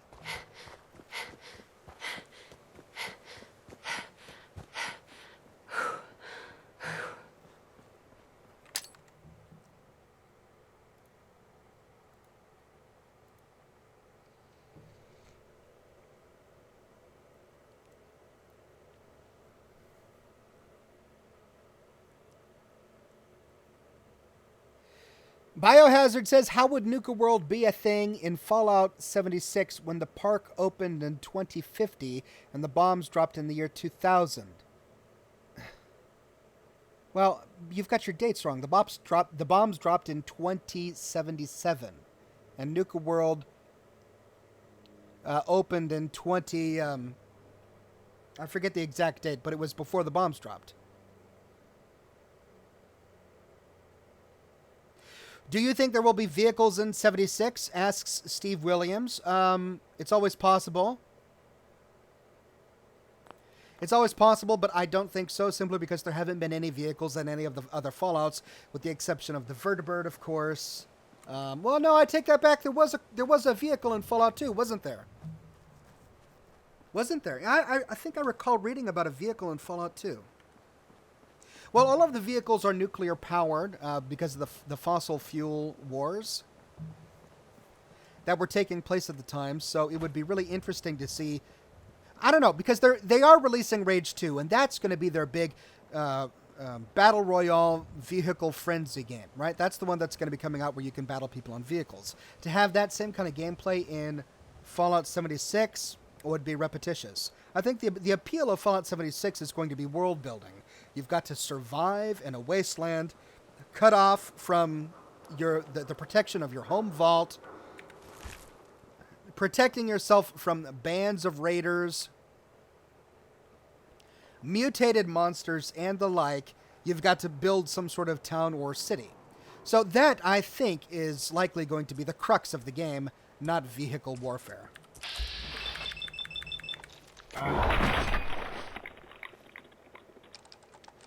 What's your computer setup, says Jay.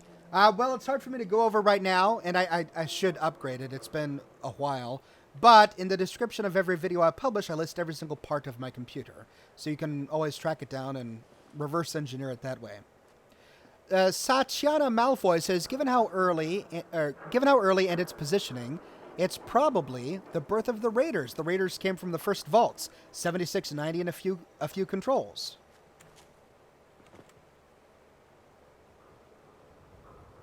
Huh! It's a great point.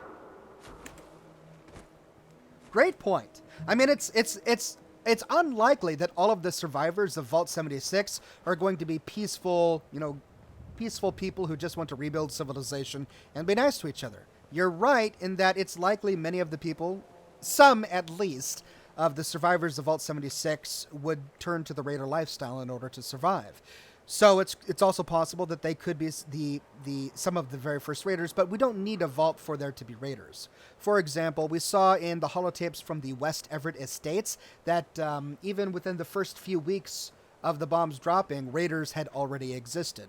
Raiders were taking up positions in downtown Boston and starting to raid settlements.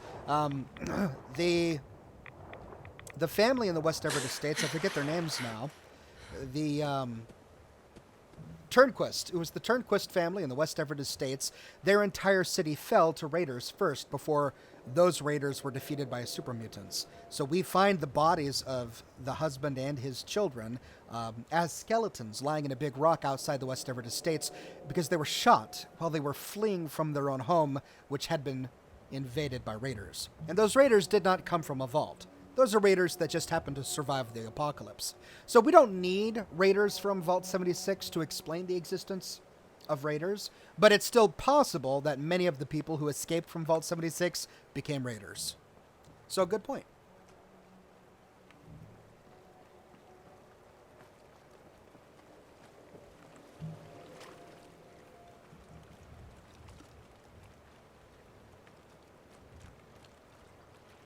That's me. But why? I hear someone walking, and I'm realizing it's me, but it sounds differently. Maybe because I turned the sound down.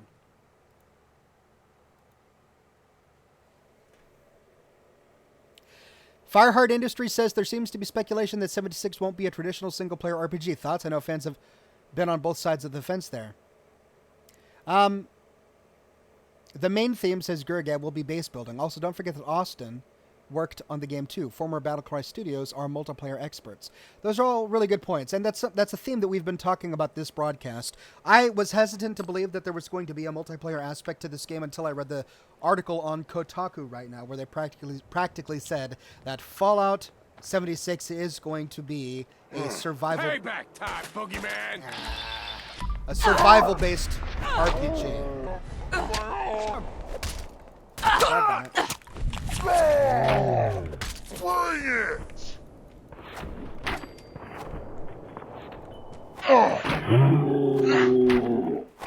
Two legendary raiders. Stabby stabby in the head. Pay for that. Jeepers. Thank goodness for chems. Oh, I didn't even need to use that. Huh. Rad-powered leather arm. Auto-stim synth right arm. Cool. Yeah, anyway, we have been speculating based off of the news that Kotaku released today that, yeah, it is going to be a multiplayer survival co-op sort of RPG. And, it's new, it's different, it's unexpected, so naturally there are going to be those who are resistant to it, because people just naturally don't like something they're not used to, and that's understandable. But as I tried to encourage many of the viewers earlier, let's not be so hesitant immediately to judge the thing without having seen any gameplay at all. All we've seen so far is the trailer that they released, and we've only read rumors by journalists. We don't really know what it's going to be like, and just because it may be based on Rust doesn't mean it's necessarily going to be bad. It could have been a completely revamped gameplay mechanic that Bethesda perfected. Who knows? So let's not jump to conclusions, and certainly let's not despair. Derek says Fallout 3, Finding Your Father. Fallout 4, Finding Your Son. Fallout 76, Finding the Holy Spirit. How would we encapsulate Fallout 76? Finding yourself because you're surviving. Finding civilization. Finding the will to survive. Southern says, do you think that they will make a new game engine or use the Fallout 4 engine? Or if it is online, will it use the Elder Scrolls Online engine? And then Stana says, would you like to see a pre-war DLC like being one of the people to launch the missiles or something something else pre-war? Well, the pre-war DLC that I really enjoyed was Operation Anchorage. If you want a pre-war DLC, go download Operation Anchorage. You get to play as one of the soldiers that had to retake Anchorage, Alaska from the communist Chinese before the bombs dropped. So that was that DLC. But in terms of the game engine, I don't know what they'll do, but I don't see why you would go out of your way to build a brand new engine when you've got one that's perfectly functional. The Fallout 4 engine is perfectly functional. They've already got a very successful game on it. I'm guessing that they would probably use that. Let's start recording. Around here? I'll tear their heart out. I want the head of you. You, the Nuka World waste pile that thought you could move your gang into Sinner's territory and live? You give me one good reason I shouldn't slice you open and eat your heart right here. Look, I'm sure there's a solution that helps us all here. Let's figure something out. To hell with that. We got enough trouble from the other gangs around here, poaching our scores. Ain't no room for another crew. Now explain to me why I shouldn't just gut you. Sinner, it doesn't have to be like this. We can be stronger together than we ever were apart. Join my— Are you fucking kidding me? I will wear your bones. Kill them! Hell yeah!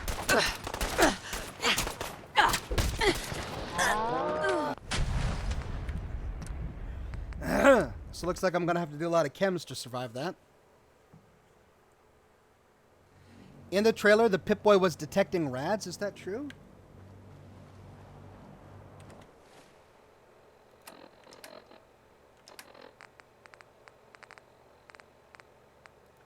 Don't you fucking dare walk away from me. Kill them! Ah, dang it. Are you fucking kidding me?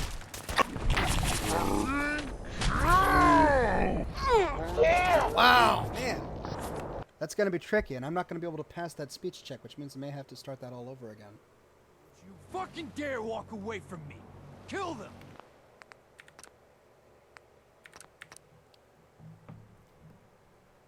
Oxhorn, believe it or not, I'm from West Virginia, says the Elvis man. I swear to God, if Todd Howard doesn't put my town in the new Fallout game, I'm going to take pot shots at him with my anti-material. Let's not do death threats, especially if you're saying things like, I swear to God. Let's not do death threats online. Can we please not do that? That's not cool. I know you're joking, but let's just not. Lewis Hunt says, so just like Fallouts 1 and 2, would the ghouls be much tougher to take down than in the later games?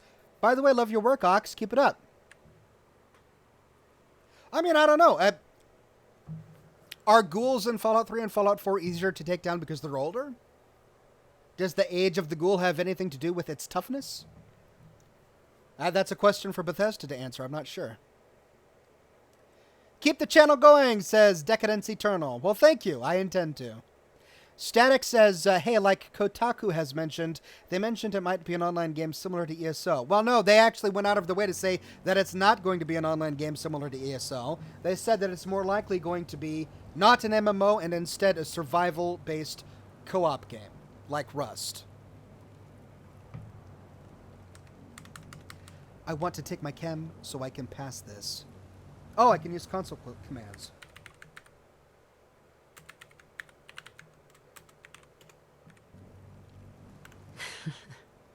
You listen closely. This land is ours. So turn around and crawl back under whatever rock you came from. Right now. You talk to me like that? Kill him! Can I not modify my charisma? Well, it is a red speech check, so... You fucking dare walk away from... Hey, calm down, buddy. Oxhorn says, King Goatley, do you think there will be energy weapons? Absolutely. Energy weapons existed before the war. Look. To hell with that. Now explain to me... You talk to me like... I'm gonna have to go through this entire thing all over again just to pass that doggone red speech check, aren't I?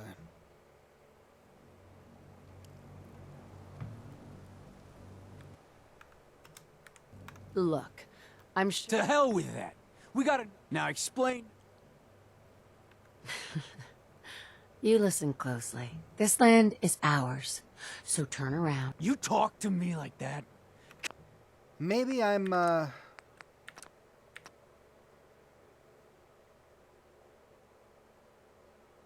fucking dare walk away...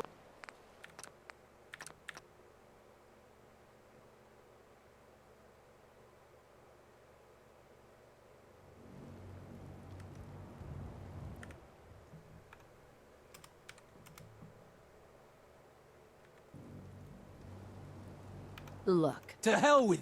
Now explain... You talk to me like that?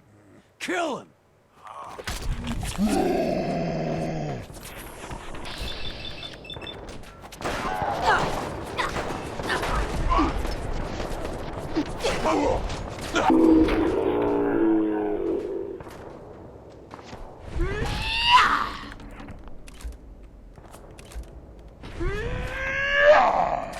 hide! Bring it!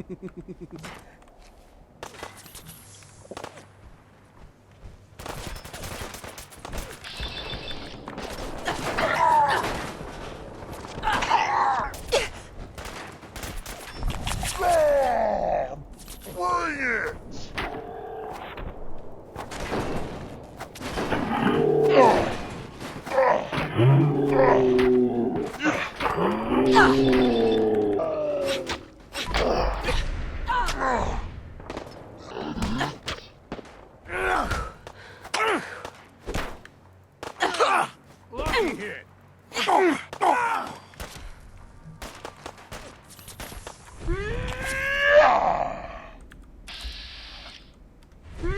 My disciples are absolutely worthless.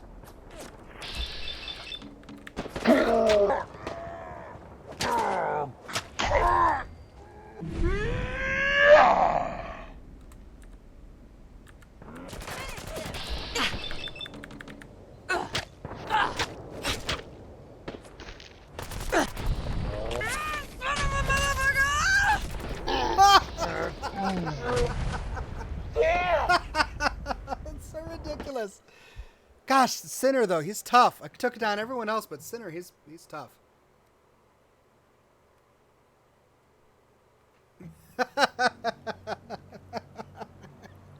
I love the sound effects she makes when she takes a chem.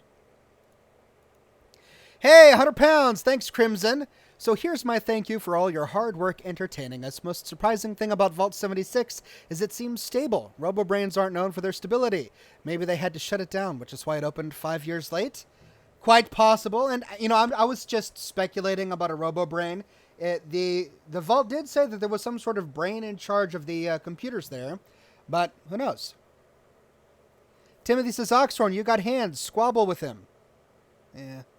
Flower says, I am excited no matter what happens, although I'm obviously a bit nervous from the hatred of Fallout 4 from some people. We will only have to wait. You can't help what other people hate or love. Might as well just love what you love and let people hate what they want to hate.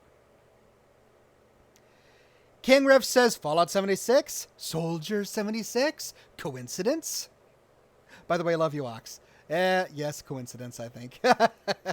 Considering Vault 76 was canonized in lore 10 years before Overwatch ever came out. King Riff says, yeah! Okay, how am I going to beat this guy?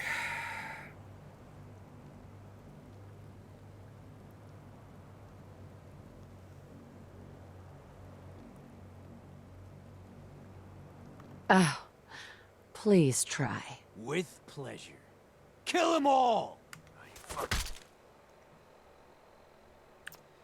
I have Medics and Psycho Buff already active.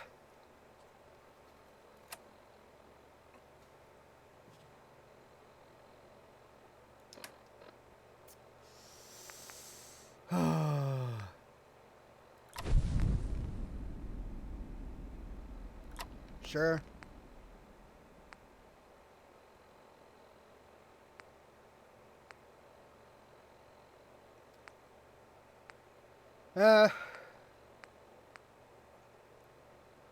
Why not?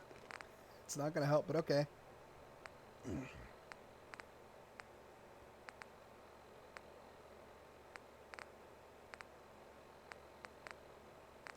Excel.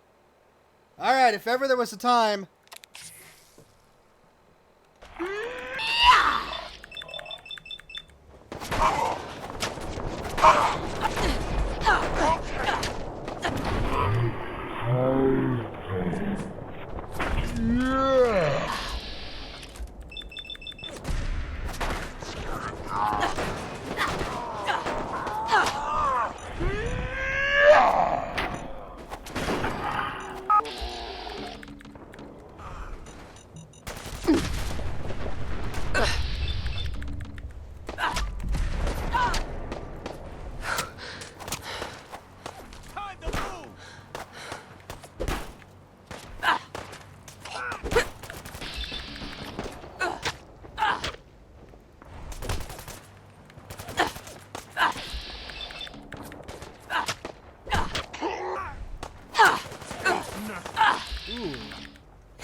When is the bleeding effect of my...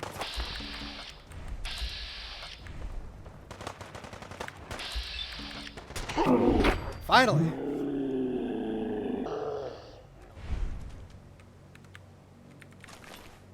Huh! Goodness gracious, that was tough.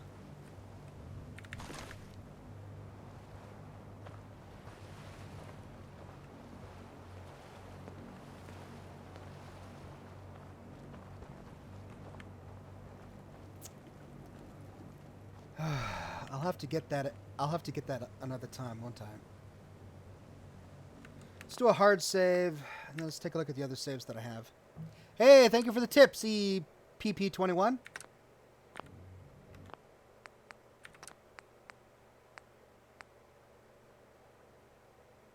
So it took me 20 minutes, and I do have a manual save before that, so I can always get that footage again.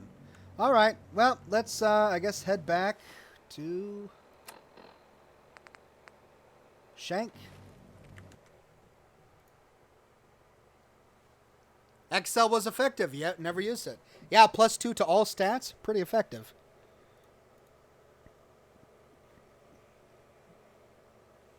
Crimson says, if you had the power to make one thing in Vault 76 as you wanted it to be, what would you choose and why?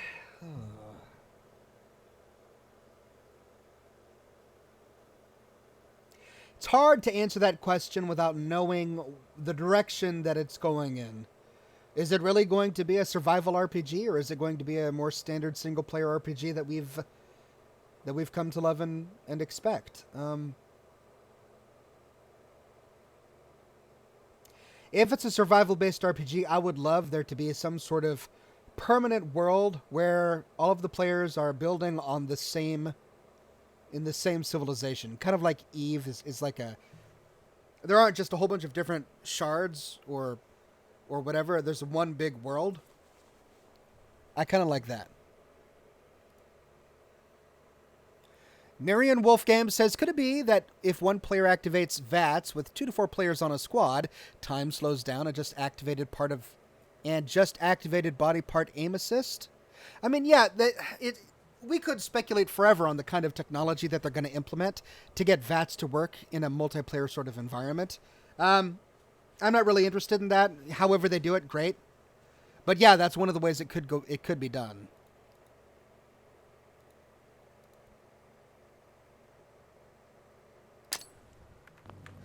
Okay, let's head back. Let's see if my cigar is still lit. Ah, it's falling apart. The wrapper fell off.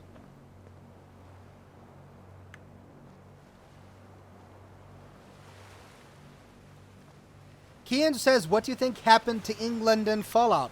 Well, there was the resource wars, so we kind of know what happened to England. We don't really know, but according to Fallout lore, Europe was devastated by the resource wars. They just completely ran out of fossil fuels, and they were at war with the Middle East for the Middle East's fossil fuels. So the Middle East was fighting Europe at the time the bombs dropped, and we already know that European civilization, had been devastated by that conflict. So before the nuclear apocalypse, there was already a wasteland, and it was called Europe. I realize that's not very satisfactory to many Europeans watching, but it is fake Fallout lore, so. But that's the way it goes.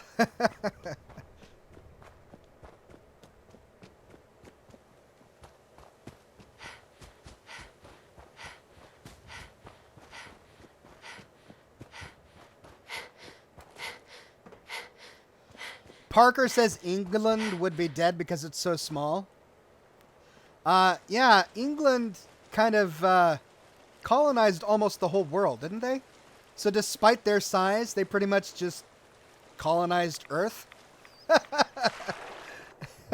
The size of the country is irrelevant, I think. It's more the culture of the people living there, the constitution of their work ethic. I mean, a lot of other things. Their ability, the technologies available to them. So yeah, I wouldn't count England out or the UK just because they're tiny. That's not the reason.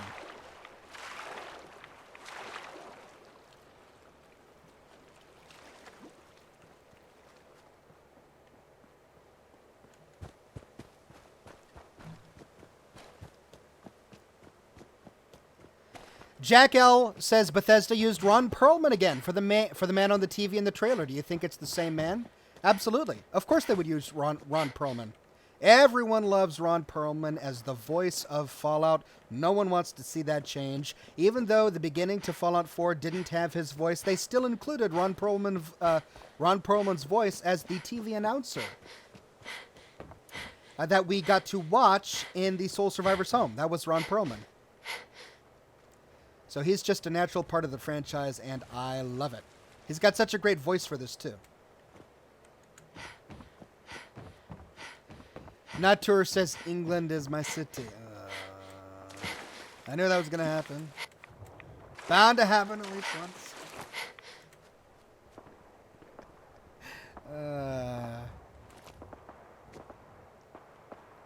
Question, do you think England has gone back to feudalism?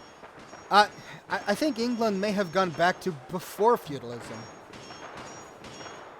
I doubt very much the English monarchy, or a monarchy that's even recognizable as the English monarchy, exists in the post-apocalyptic England. I think that Europe has basically descended into tribalism, as has much of the United States. Not only were they devastated by the resource wars, but of course they still got devastated by the nuclear apocalypse. I mean, according to the lore of the universe, the entire world was burnt in nuclear fire. Not just China and not just the United States. So, we're all boned.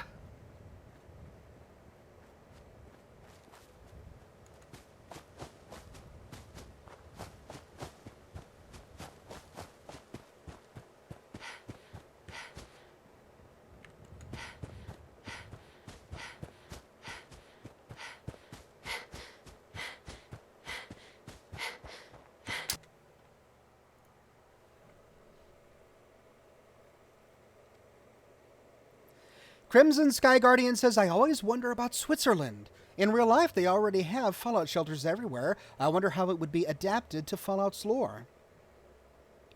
Well, I don't know if it would change much, because in Fallout lore, America had shelters everywhere as well. You have to remember that in the world of Fallout, it was an exaggeration and a continuation of 1950s Cold War scared America, right? So everyone was building fallout shelters everywhere, which is why in Fallout 4, everywhere we go, we find bunkers and fallout shelters all over the place. Even beneath homes, beneath shops, there are fallout shelters all over the place that were either scratch-built by the people living there or built by the government. So the existence of fallout shelters in the world, I don't really think matters. Many people just didn't survive despite the fallout shelter.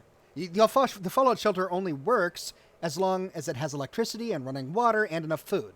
As soon as those three things run out, you might as well be buried in a coffin, because you're not going to survive. So that's really the issue. I mean, does Switzerland have an abundance of clean, non-irradiated water, electricity that's never going to run out, and food? Not more than anywhere else in the world, so I think they're probably going to be in the same boat as the rest of Europe, if not the rest of America as well. What's the scariest Fallout story you've heard of?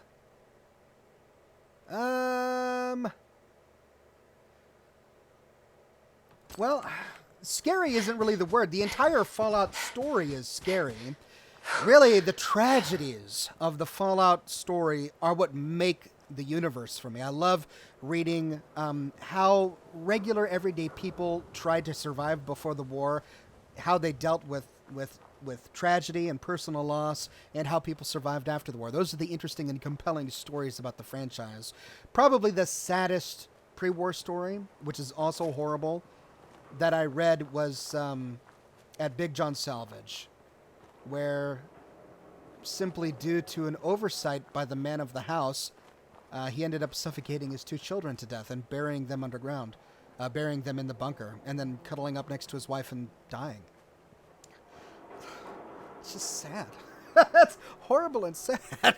And then post-war, the story of what's her name at the Egret Tours Marina? I forget her name, but if you go to the Egret Tours Marina, there's a woman there, an old woman, and she threatens you with violence. It's actually hard to resolve things peacefully with her, but if you do, you learn her personal story and you understand exactly why she's so hostile, and it's because she made a big mistake. She was in a settlement and she was on watch one day, and she fell asleep while she was on watch. And her grandson, 5-year-old grandson, being a curious little boy, crawled up into her sniper's roost and started playing with her gun and accidentally shot himself. That's another horrible, sad story. People say that there's no good storytelling in Fallout 4. They haven't played the game. They haven't read the stories. There's plenty of wonderful, heart-wrenching, compelling storytelling in Fallout 4. That's one of the stories. I mean, the woman, you meet her in the Egret Tours Marina, and she's dealing with, for the rest of her life, she has to deal with that. Because she fell asleep at her post, her grandson died. She got kicked out of her settlement. Well, not really, but she left the settlement, and no one was sad to see her go because of that horrible decision that she made. Ah!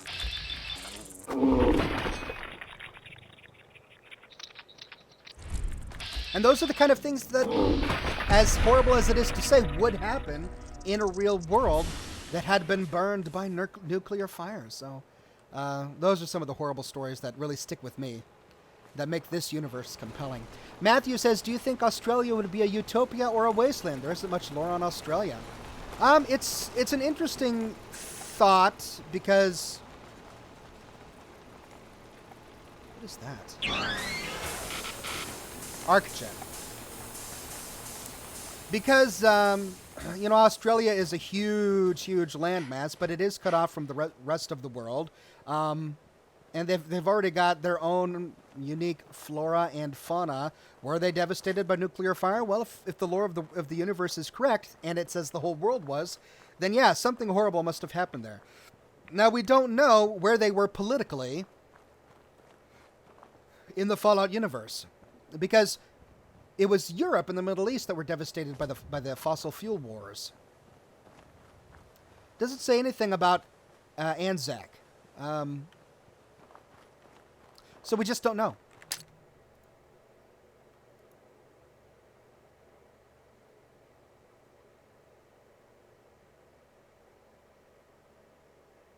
Monster Man says this is for all the stupid questions you answer. A $5 tip. Well, thank you for the tip. No questions are stupid. People love the Fallout franchise. People are curious about the Fallout franchise. They want to talk about it. They want to express their curiosity about it. There are no stupid questions, and I'm happy to answer them. And I'm happy to be illuminated by them. There are people out there that know way more about Fallout than me. So I'm really grateful for all of the people who come to the stream and educate me about it as well.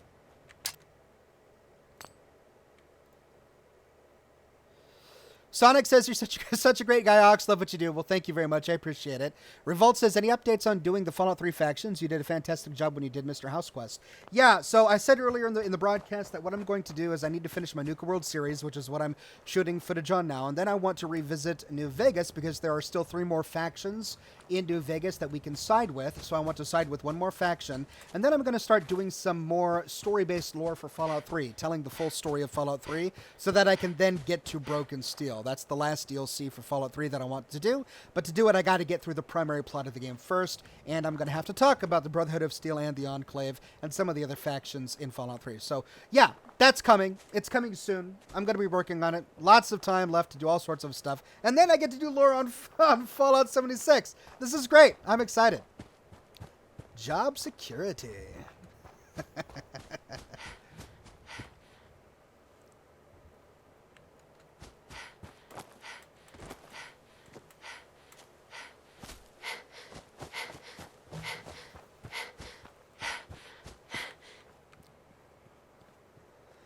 No idea why Gage doesn't follow me outside of the transit center. It's bizarre. I could have sworn that he did travel outside the transit center. Maybe it's because I'm not fast traveling. Maybe that has something to do with it. Still, weird.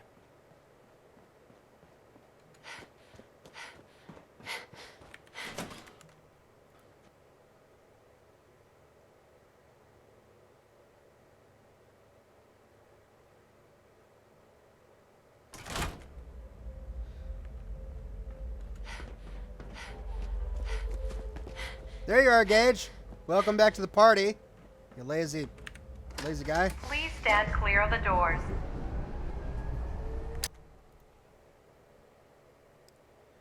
Sorry, I keep having to alt tab to Por favor, check out the manténgase a la... comments.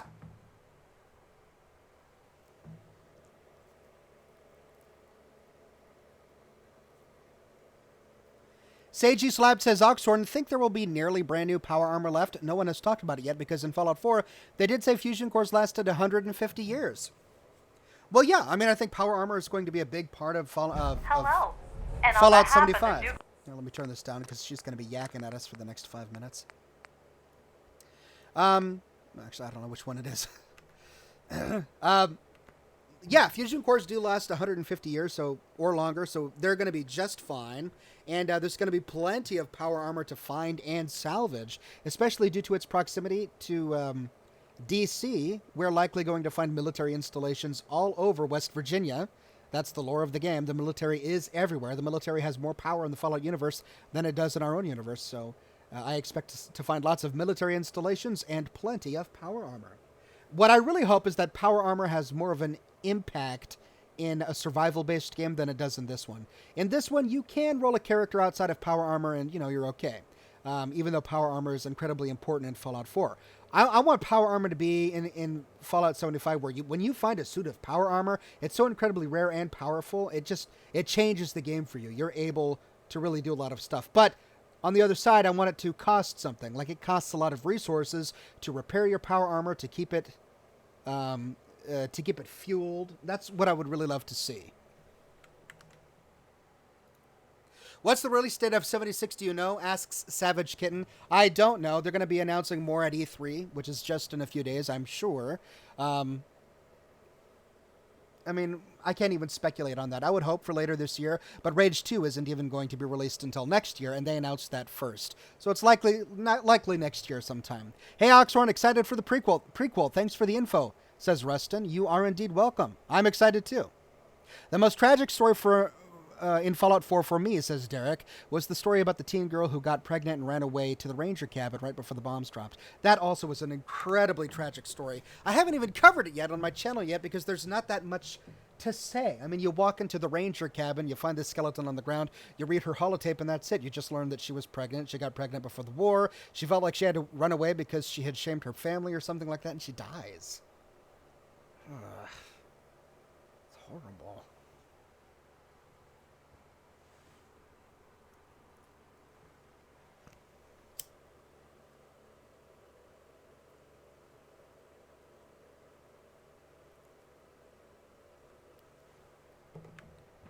Okay, now that that's a word, I can turn this thing on.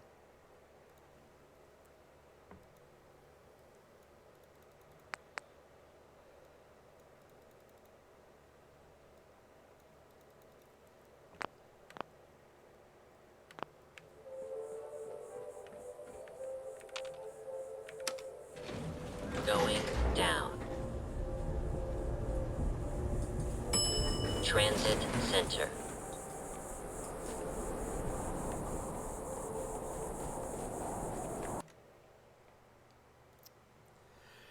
Michael says, Ox, you're a lovely human being, and what originally got me to Fallout 4. You do a fantastic job on your vids. Keep up the good work. Thank you very much, Michael. I'm flattered. Dr. Laszlo says, will you be able to customize where you're from? Like, you don't play as a U.S. citizen. You could play as the nationality you are, a.k.a. or e.g. Scottish. Well, we have to bear in mind the constraints of the game itself. I doubt very much that in Fallout 76 we're going to be able to choose our nationality. After all, we have to remember that the people who came from Vault 76 were American citizens who bought their spot into the vault in 2076, right? They had to pay to get in there. They likely lived in the West Virginia area before being admitted into the vault. So they're West Virginians. We're playing a bunch of pre-war West Virginians and their descendants 25 years later. So I think, it's possible that there could be some from Scottish ancestry or any other national ancestries of people who have come, but they will be West Virginians.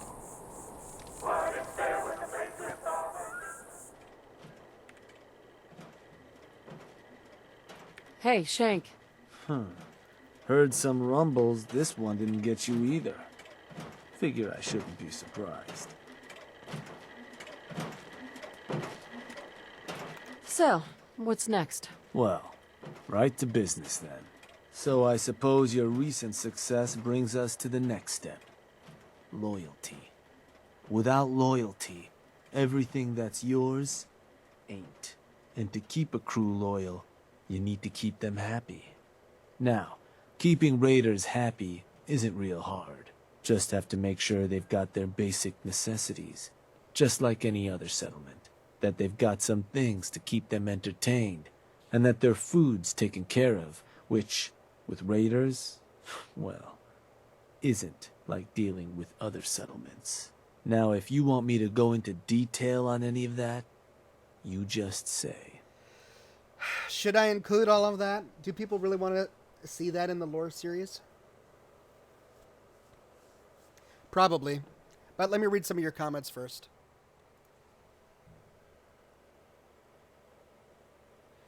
Gerge says, whatever it'll be in the end, I hope it still gives me the opportunity to play my own game and to make my own experiences. If Bethesda Game Studios takes that away, I don't know how to feel about the game. I'm sure that they'll still give you that. That's the heart and soul of the Fallout franchise. Why would they mess with that? I don't think they would.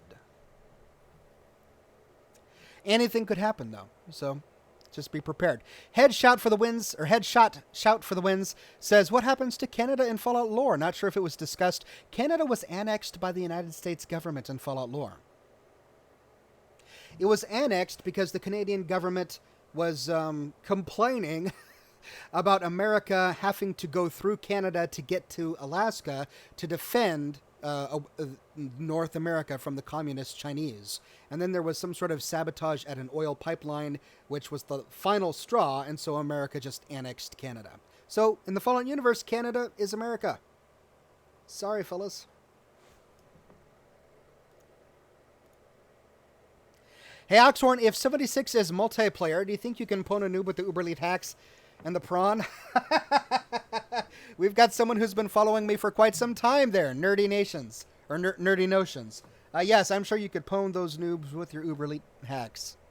Username says, I recently went back to Fallout 4 and bought Nuka World. Well, it's a whole lot of fun. I hope you enjoy it as much as I have been enjoying it.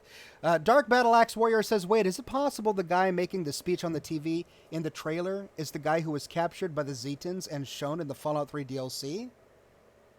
I seriously can't wait for Fallout Vault 76, says Mr. Awesome-tacular. I mean, it's possible, but I believe the voice we heard on the TV, Actually, I don't know who that was. What can you tell me about entertainment. It's for the possible that Outpost. it was the Well, same person. It's a damn handy way to keep folks distracted if you're lacking in certain basics. Constructing pick-me-up stations or getting one of your crew working on a booze still will certainly help lift your outpost's spirits. And if the place has got a Nuka World transmitter powered up, you can construct amplifiers to help as well. Anything else I can answer for you? Tell me more about providing food for the Outpost. So, managing your outpost's food can get a little tricky. No one Why ever was joined the a TV crew colorized? to dig in the dirt. So you'll want to make sure you've convinced enough settlements to supply your gang. People at the outpost can farm in a pinch, but they sure as hell won't be happy about it. Now, if you're ever wondering if your outpost has enough food, you should take a look in your Pip-Boy. It ought to have a page that'll show you everything your outpost currently needs, food included. If they're low on grub, it's probably time to get a new settlement supplying you. Or you could always drop some food direct in their workshop if it comes to it. Don't go into detail. Now, was there something else? Well, the reason the TV was colorized, it could be any number of reasons. Perhaps the survivors who were in Vault 76 managed to continue to work on technology while they were underground and developed color TVs that we only find there in Vault 76. Maybe, right? I want to know more about managing the Outpost's basic necessities. Day-to-day needs. They're pretty straightforward. Just need to make sure you've set up solid defenses. Plenty of beds under cover, and enough clean water to go around. Not much more to it than that. Was there anything else? Lots of great questions. Let's go through some of them. Brandon says, I know I'm late to the party, but considering the U.S. states were joined into 13 Commonwealths, that could be why West Virginia is considered the D.C. area. Great point. That very well could be the explanation we're all looking for. Decadent says, so do you think we could see a lot of integration with the West Virginian myths like Mothman and Bigfoot? Well, Bigfoot is more than just a West Virginian myth. Here I am in the Pacific Northwest in the Seattle area, and we've got the myths of Bigfoot as well. It's possible. Who knows? Maybe we could find some sort of mutated forest monster like Bigfoot or Mothman. It's open to anything. I'm sure Bethesda's going to be very creative with what they produce. Dank Memes says, if it's only 20 years, how is the radiation going to be? It's got to be pretty bad after only 20 years. Yeah. Though we have to recall in Honest Hearts and the Honest Hearts DLC for Fallout New Vegas, the survivalists mentioned that only a few years after the nuclear apocalypse, a great wind swept through Zion Canyon and pushed all of the fallout out. Which is why, 200 years later, Zion Canyon is pristine. There's no evidence of horrible mutations and fallout anywhere. Even the drinking water, I believe, is fresh and drinkable. So we already have established lore that it can happen, that some places on the continent can be free of that nuclear fallout. Now, if West Virginia is in the high Appalachian Mountains, maybe the fallout didn't get that high, or maybe the rains pushed it all downhill. Who knows? There are any number of explanations why that place couldn't be as irradiated as other places, but we don't know. It could be horribly toxic and irradiated, or a little bit more pristine.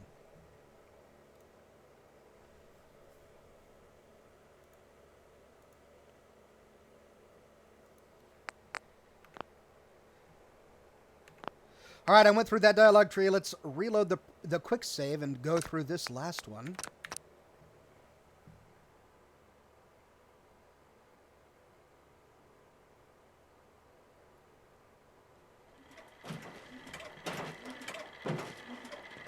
Oh no, Shank. I died. I'm a ghost. Well, your secret's safe with me, regardless. So I suppose your recent success brings us to the next step.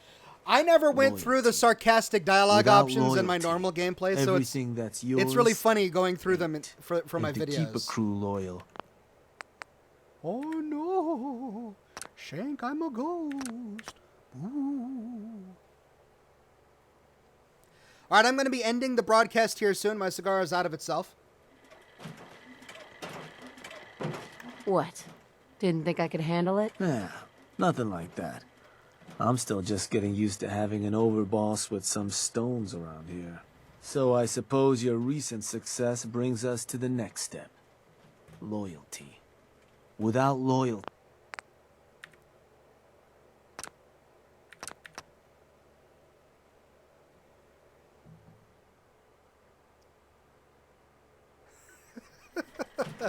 Sarcastic is better than all, yeah.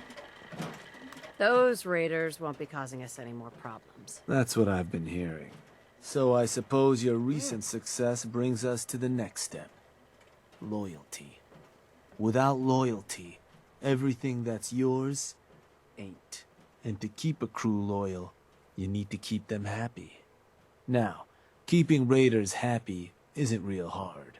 Just have to make sure they've got their basic necessities. Will you do Fallout Just like 76 any other lore when it comes out? that they've Asks got some Alex. things to keep them Absolutely. entertained, You know it. and that their food's taken care of, which, with raiders, well, isn't like dealing with other settlements. Now, if you want me to go into detail on any of that, you just say. Love your vids. Ox just pre-ordered Fallout 76. It's available for pre-order already? Well, good. I hope you enjoy it. I personally don't pre-order games because I like to know exactly what to expect before I pre-order it, and a trailer is really not enough information. That's just me. I'm still going to get the game, though, because I'm going to be covering it for my job, which is what you're seeing me do here. So, yeah, I'll still get it. But I just, in general, don't like pre-ordering games. Thank you for the tip, Chris. I do appreciate it. Hey, Oxhorn, where's the scotch? It's a bit early for scotch. It's 12:30 my time. I typically don't pull out the scotch until later. I've got it down here. Same old Glenfiddich I was enjoying in last night's broadcast, but we're going to save this for later tonight. I think I've got everything I need to know. Sure. If you've ever got more questions... Hey, thanks for the tip, Josh. Or you can always consult that Pip-Boy on your arm. No better tool to tell you what your outpost may be hurting for. Now, depending on the state of the place when you hit it, this first outpost might already have some of the bare bones set up. All you've got to do is build up what's missing. If you want to run some jobs to convince more settlements to start sending supplies, well, you know how this works. You just come talk to me.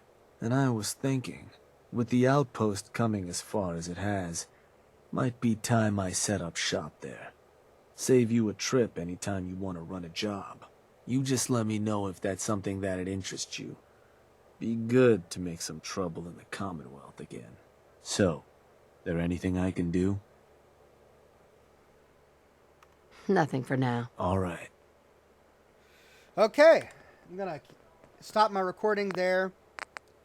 Save so that I know where to pick up. And I'm going to go ahead and end the broadcast. Thank you for coming today for this really special day. They announced a brand new game, Fallout 76. Lots of wonderful stuff to think about in preparation for E3 when we are likely going to be getting a lot more information.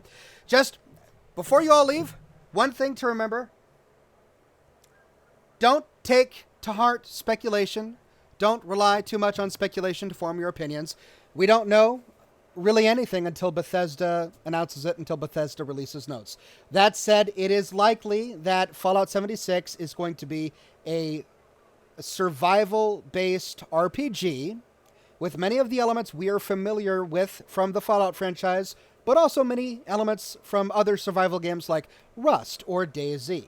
And it's likely going to be co-op in some way, not an MMO, but there will be some sort of multiplayer functionality. That's the best news that we've gotten. But remember, Bethesda hasn't confirmed any of that. And before we judge a game we haven't played or seen any game footage of too harshly, let's remember that genres can be improved upon, and we don't know exactly how Bethesda is going to tackle this genre until we see what they've done. So we can withhold our judgment for now and then judge the evidence as it comes through.